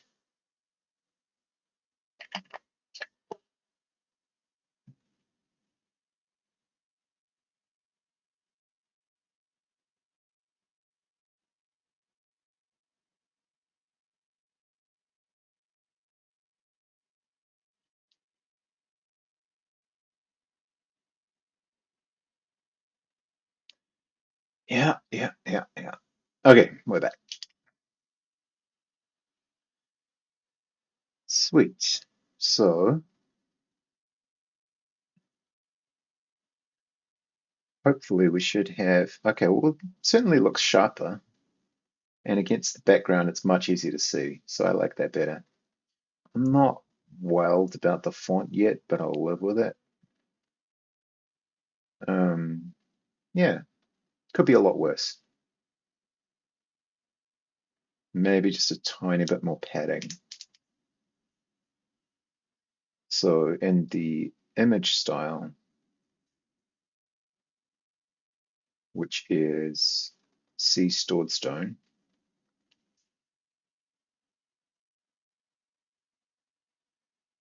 yeah, maybe we could put some padding on that. So it's going to be B style padding. What does it want to do? All? Don't know about all. Um, maybe is there such a thing as bottom? Cool. All right, we'll check that.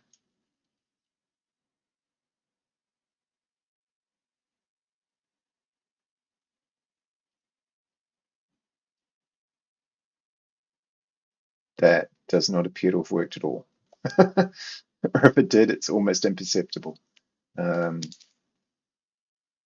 let's try that again with a much larger value just to make sure it's working.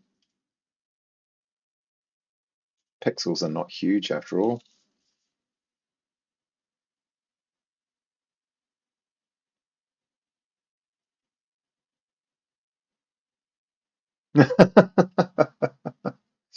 Okay. Yeah, no, not the desired result.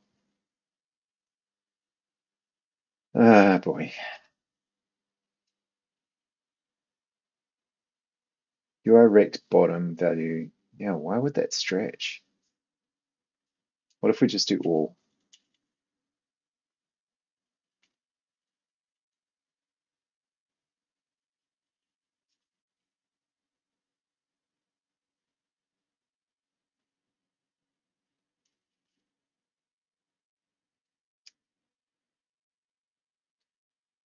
Okay. So it's padding the interior and it's drawing a background image across it.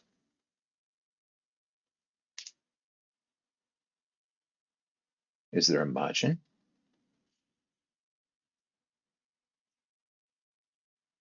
Apparently so. Let's try margin bottom, bottom, margin bottom.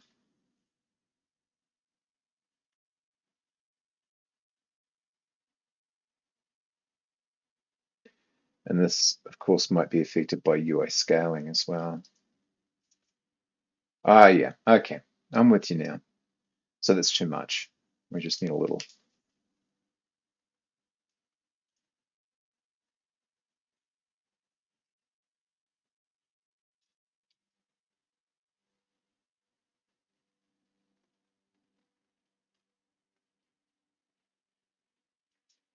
Yeah, that'll do for now. Not too bad, not too bad.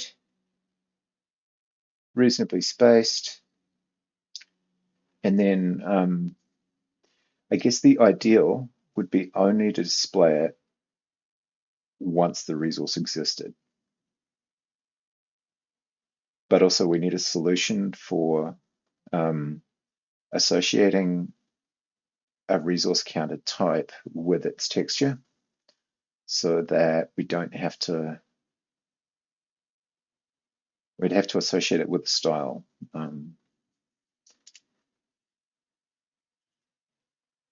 With one of these, unless we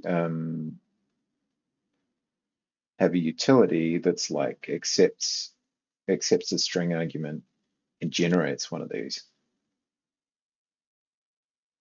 So I think that would be potentially useful. So like a little helper. How would that have to look? You could do function within a function type stuff, but it's always fiddly in Rust because of lifetimes. You get image class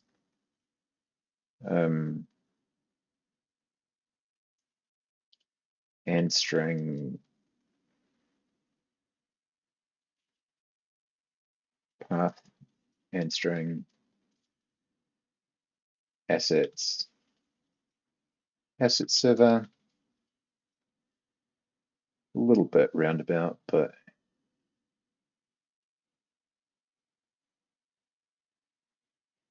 should be okay, I guess.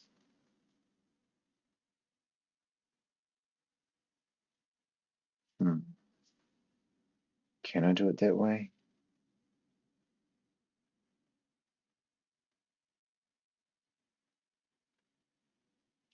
Actually, maybe I could write my own, because if we look at the way that bevy-ui-dsl does it, it does this, where it's based on the parent.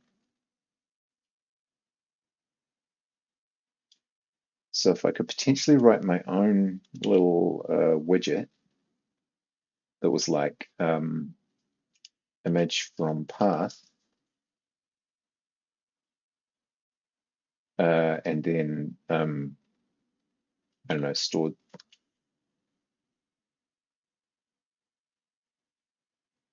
Hang on, what are we doing?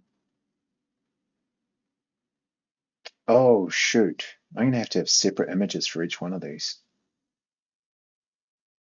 Damn. Unless it supports any kind of offset.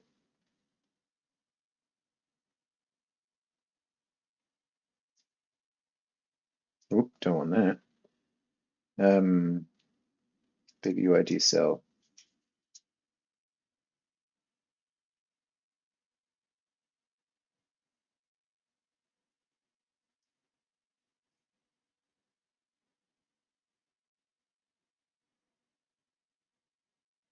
Where's me GitHub? There it is. Um,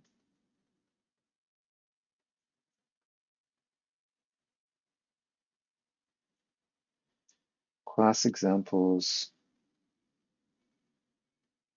class helpers. Creating a widget is just a matter of creating a function that follows a certain convention. Usually require a class or asset class.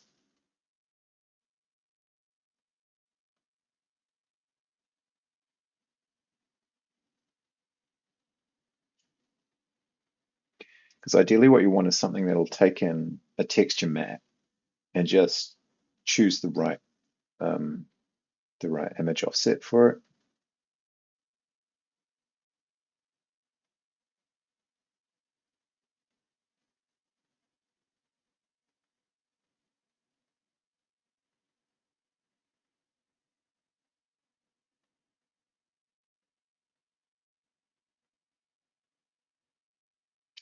Spawns an image bundle, asset class image bundle.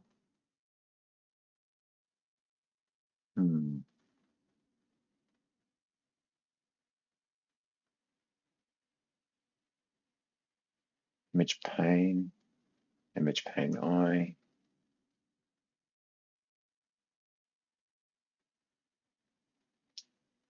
Interesting. Oh, grid. No, not the same thing. But I'm sure there must be a way to do this, right? So what we need is to take the bevy asset loader image, which is this one. There's a handle image.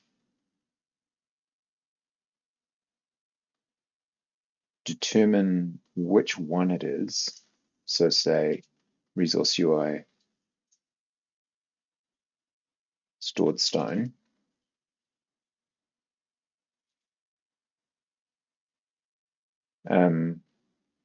And then pass that into the thing. So if it could take a resource UI, that would be quite useful.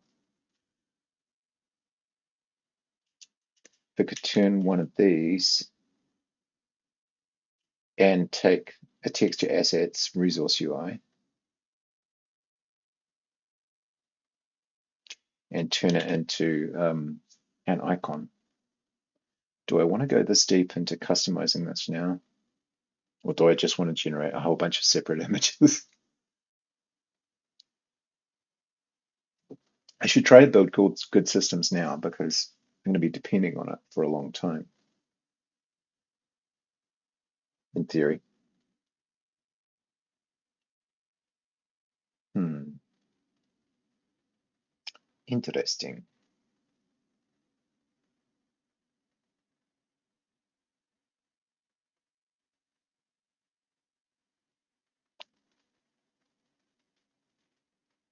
Let's see how difficult it is. If it's really hard and frustrating, then we'll bail, maybe.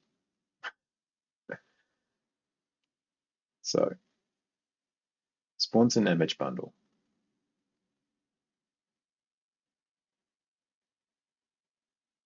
Takes a class and a parent.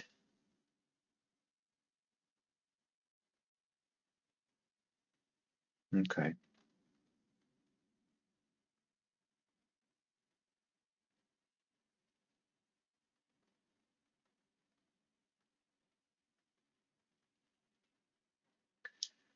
Applies a potentially applies an asset.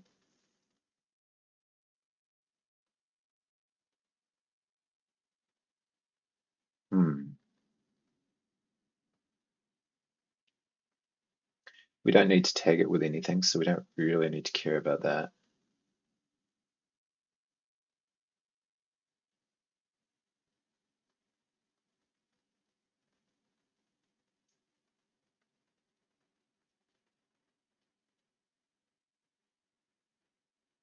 I just want to be able to determine which image we're displaying based on the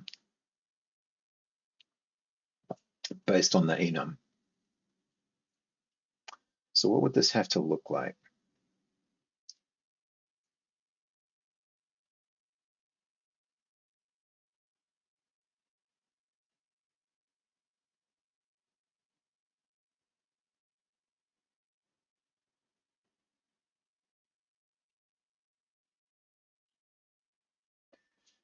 Resource UI image.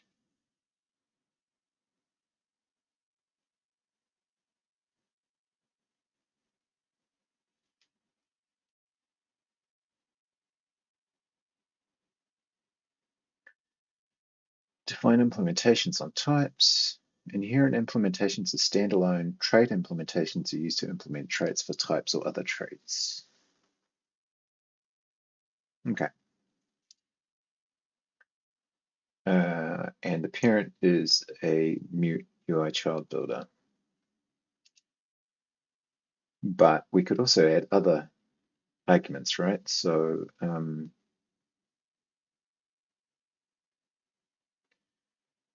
what is the middle argument supposed to be here? Style.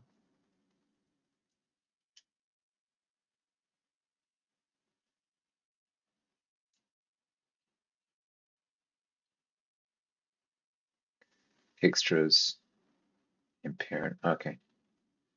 Well, why does it need to use image I then?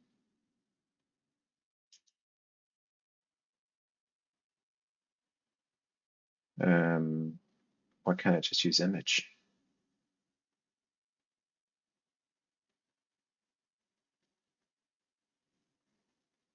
All right. Setting that aside for a moment, we want to be able to receive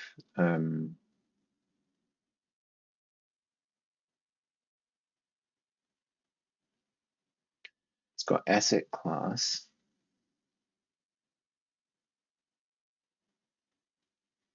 Can I write my own classes to accept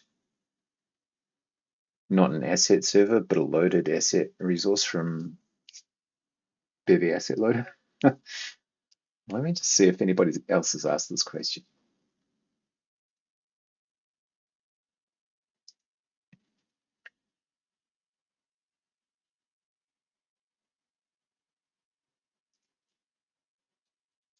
Won't be hard to search the 5 issues that exist. Camera-driven UI, inline, non-inline, update the layout, can't pass tuple over arbitrary classes. Hmm.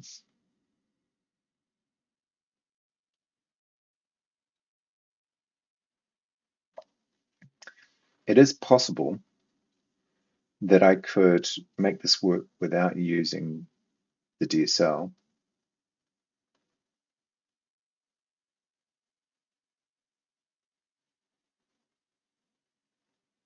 So for example,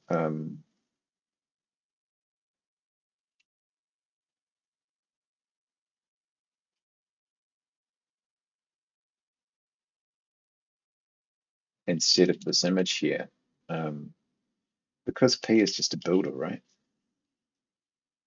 UI child builder.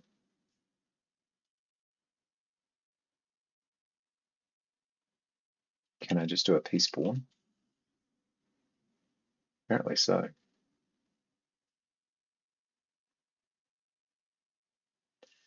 Um, if that's the case, then I could just spawn an ordinary image node. I have to remember how to do it. Is an image bundle, image node bundle. Copilot really wants to autocomplete for me.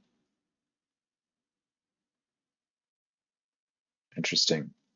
Okay, let's try proceeding with that for a sec.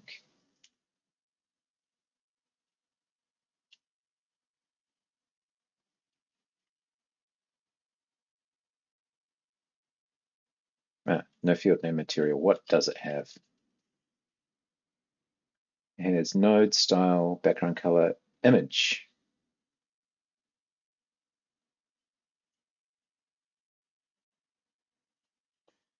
And could I potentially use asset loader for that?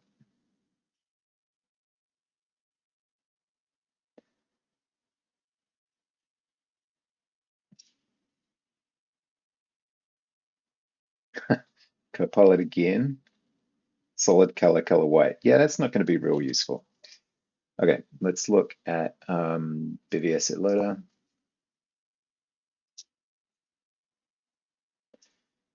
And figure this out.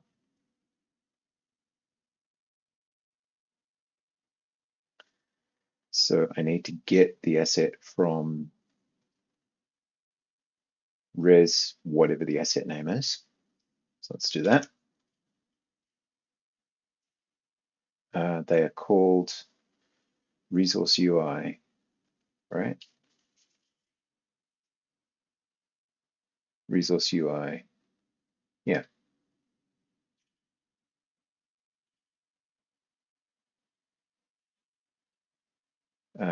Resource UI, res,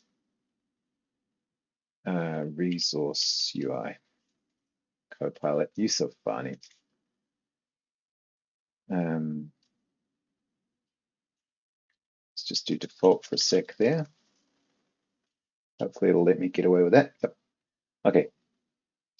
Not imported. There we go. Now, how?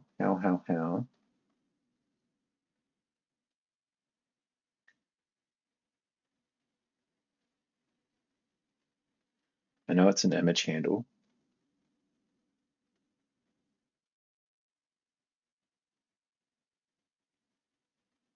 How do I then apply that to an image bundle?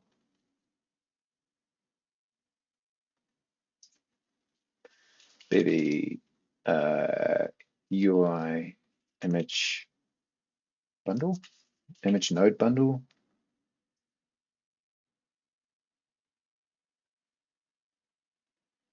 Prelude image bundle. I don't think that's right.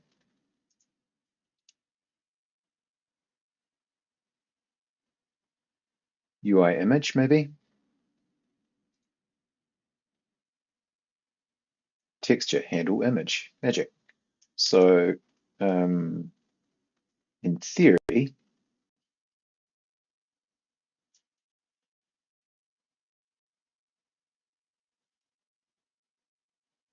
resource UI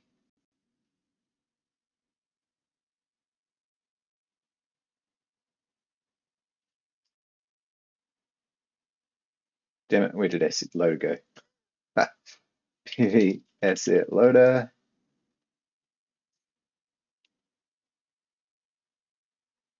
Don't you love it when you have to look up every second line?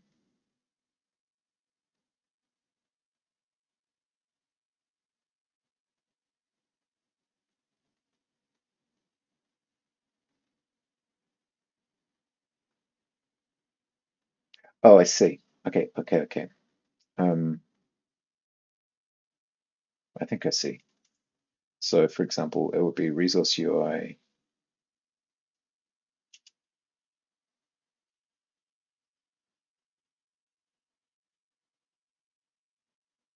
something like that, and this would be that.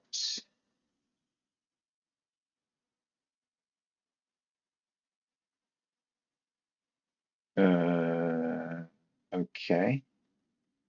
What am I missing? I've gotten wrapped around the axle somewhere.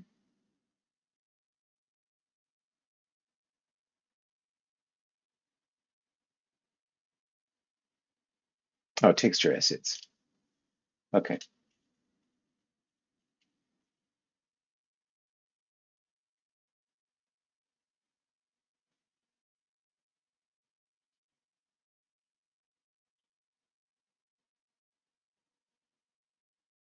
And a little default.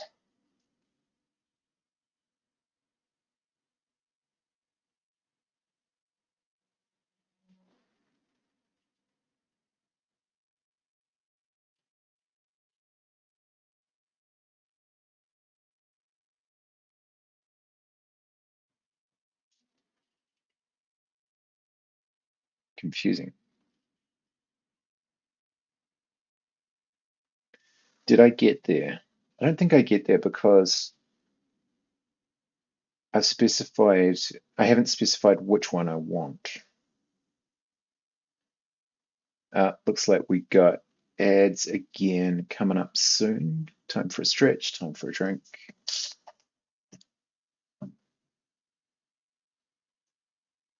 Yeah, was that like a 5-minute warning? I don't understand the ads, man. I'm a noob. I live at the beck and call of Bezos, apparently. Okay. How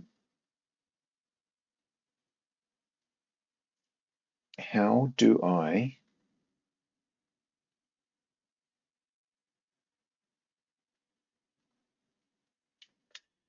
I do this when I'm choosing tile textures?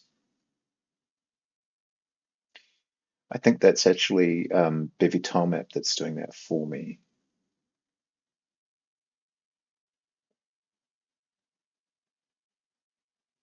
So, for example, if we look for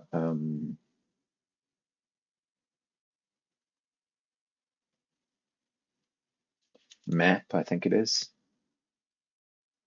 No? Diplom Dev, that is incredibly generous of you. Thank you, man. I really appreciate that. Thank you for the sub. You are, in fact, the first. And now you get to skip the ads, right? Thanks, man. It's really nice of you.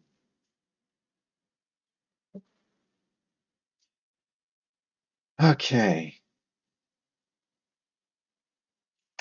I need to figure this out. So when we generate the map, if we look for ECS tile map fee, no, where is it? Main, camera, UI, storage, menu, movement. I used to have a map module. Oh yeah, I do. Okay, so here we use tile map texture index.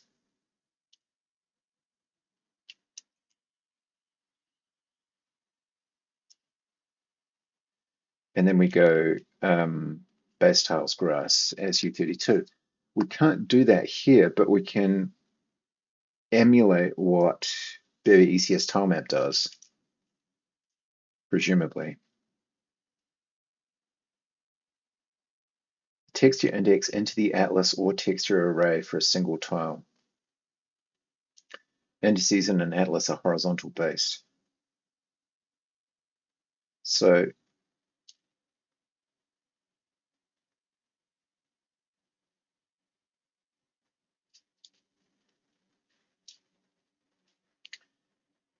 how indeed do they do that? When in doubt, copy.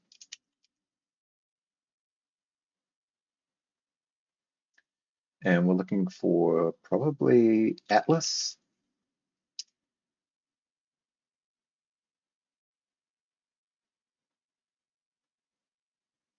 You must use the atlas feature when targeting the web with GL2.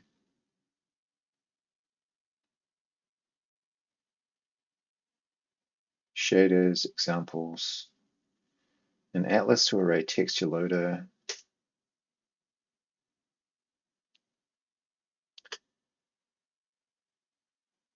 Create texture array from atlas.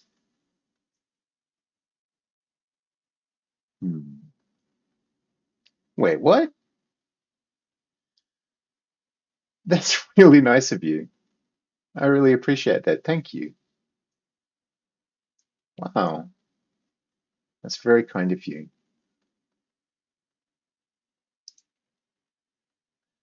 Does that make me a legit streamer now? Thanks so much, man. It's really good. Miss too. There's definitely no need to apologize.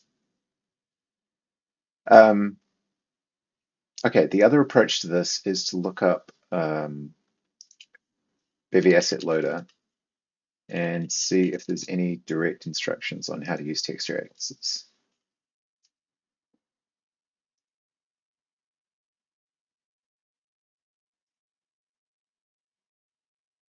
Thanks a lot for this crate. Hey, thanks, I'll say. Man, that was really nice of you.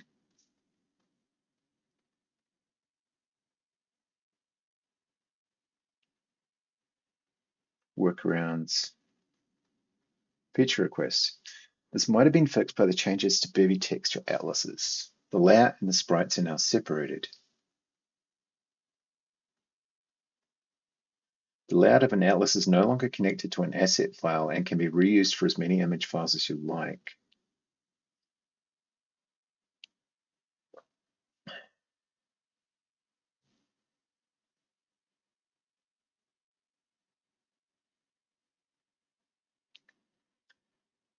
I now need a key for each layout. I wonder if it's possible to dynamically load all layouts in an array of layouts. Oh my goodness.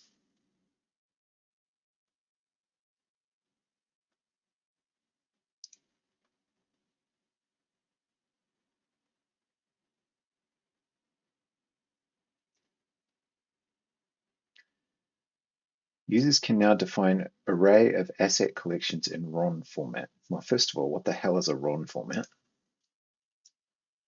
I'm concerned I'm going to get pictures of a guy named Ron. Oh, rusty object notation. So is this like JSON? Oh, okay, cool. Today I learned. Nice. Um, so what do we actually do? How does it work? Hey, wait, where'd we go? Here we go. Okay, layouts, texture atlas layout, tile size, columns, and rows. Interesting.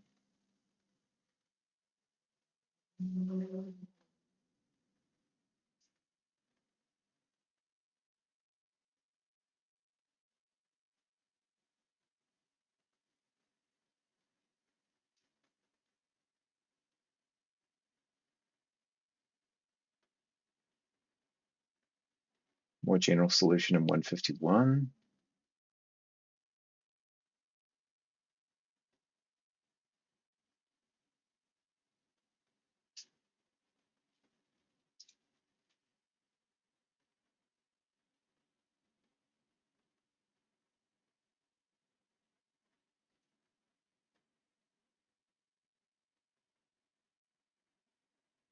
I don't understand what that is. What I need is documentation that is simple. An example. Give me an example.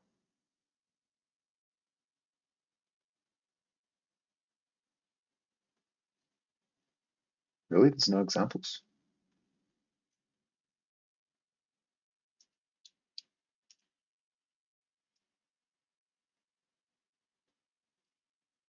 Oh, here we go.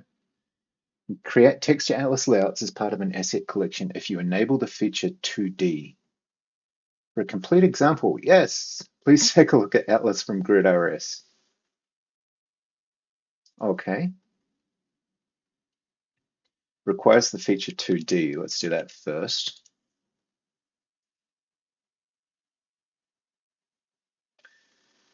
Asset loader. Oh, yep.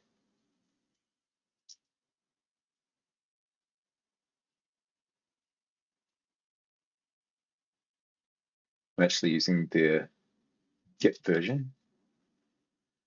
Possibly not necessary anymore, but let's give it a crack.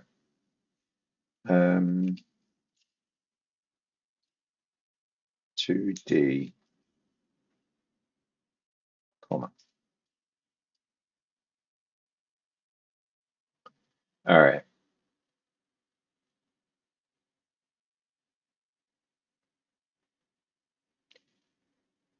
Yep. Yep. Yep. That's all boilerplate.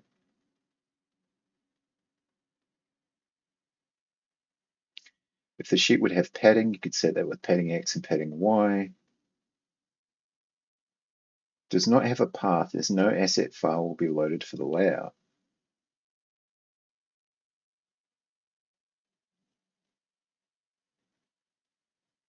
Configure the sampler for the sprite sheet image.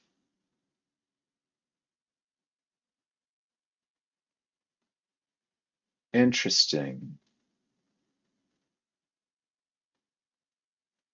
So it doesn't use that whole enum approach at all.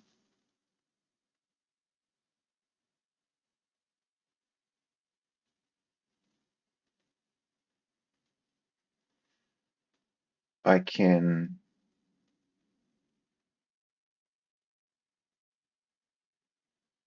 Okay, let's put this in code. I am not at all certain here yet.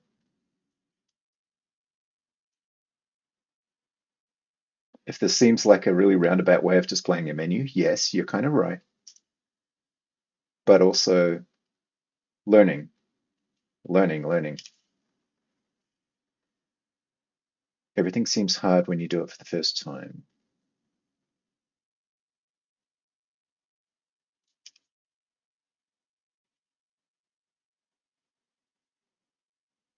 Yeah, we're not going to be doing that. Oh, not yet at least.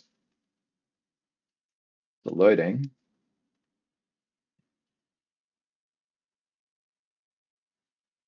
Texture atlas layout. I can tell you the tile size. The tile size is 3329 because why wouldn't it be something more sensible? Wait, 33 wide, yeah.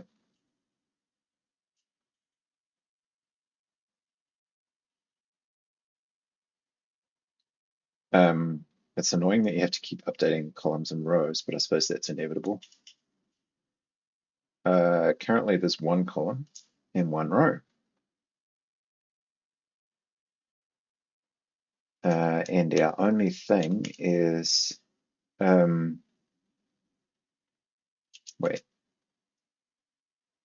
let's call it resource UI layout. I don't know what an image sampler is, but we'll find that out. And the path is textures resource UI. We do not have a female adventurer. We have a whatchamacallit, stored stone. So does that mean I'm going to need to specify this for every single resource type I have? I suppose it probably does, right?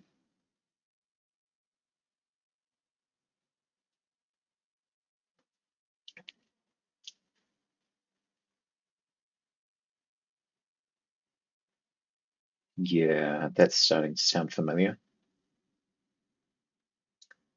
In which case we won't need this. The only reason we need those enums is because, oh, my partner's coming back.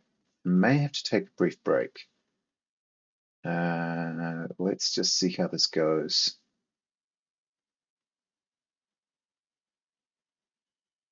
Yeah, I think I might take a little break. It's been 2.5 hours. I think it's highly likely that I'll be back on in a little bit. We'll just see what everybody else's plans are for the day. And yeah, let's find someone to raid in the meantime. Let's have a look here.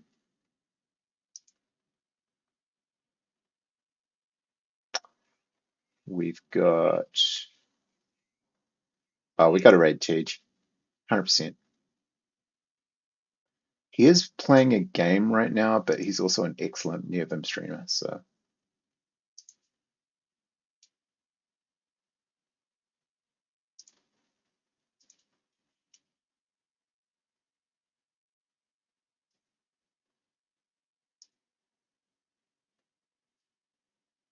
I'll catch you shortly.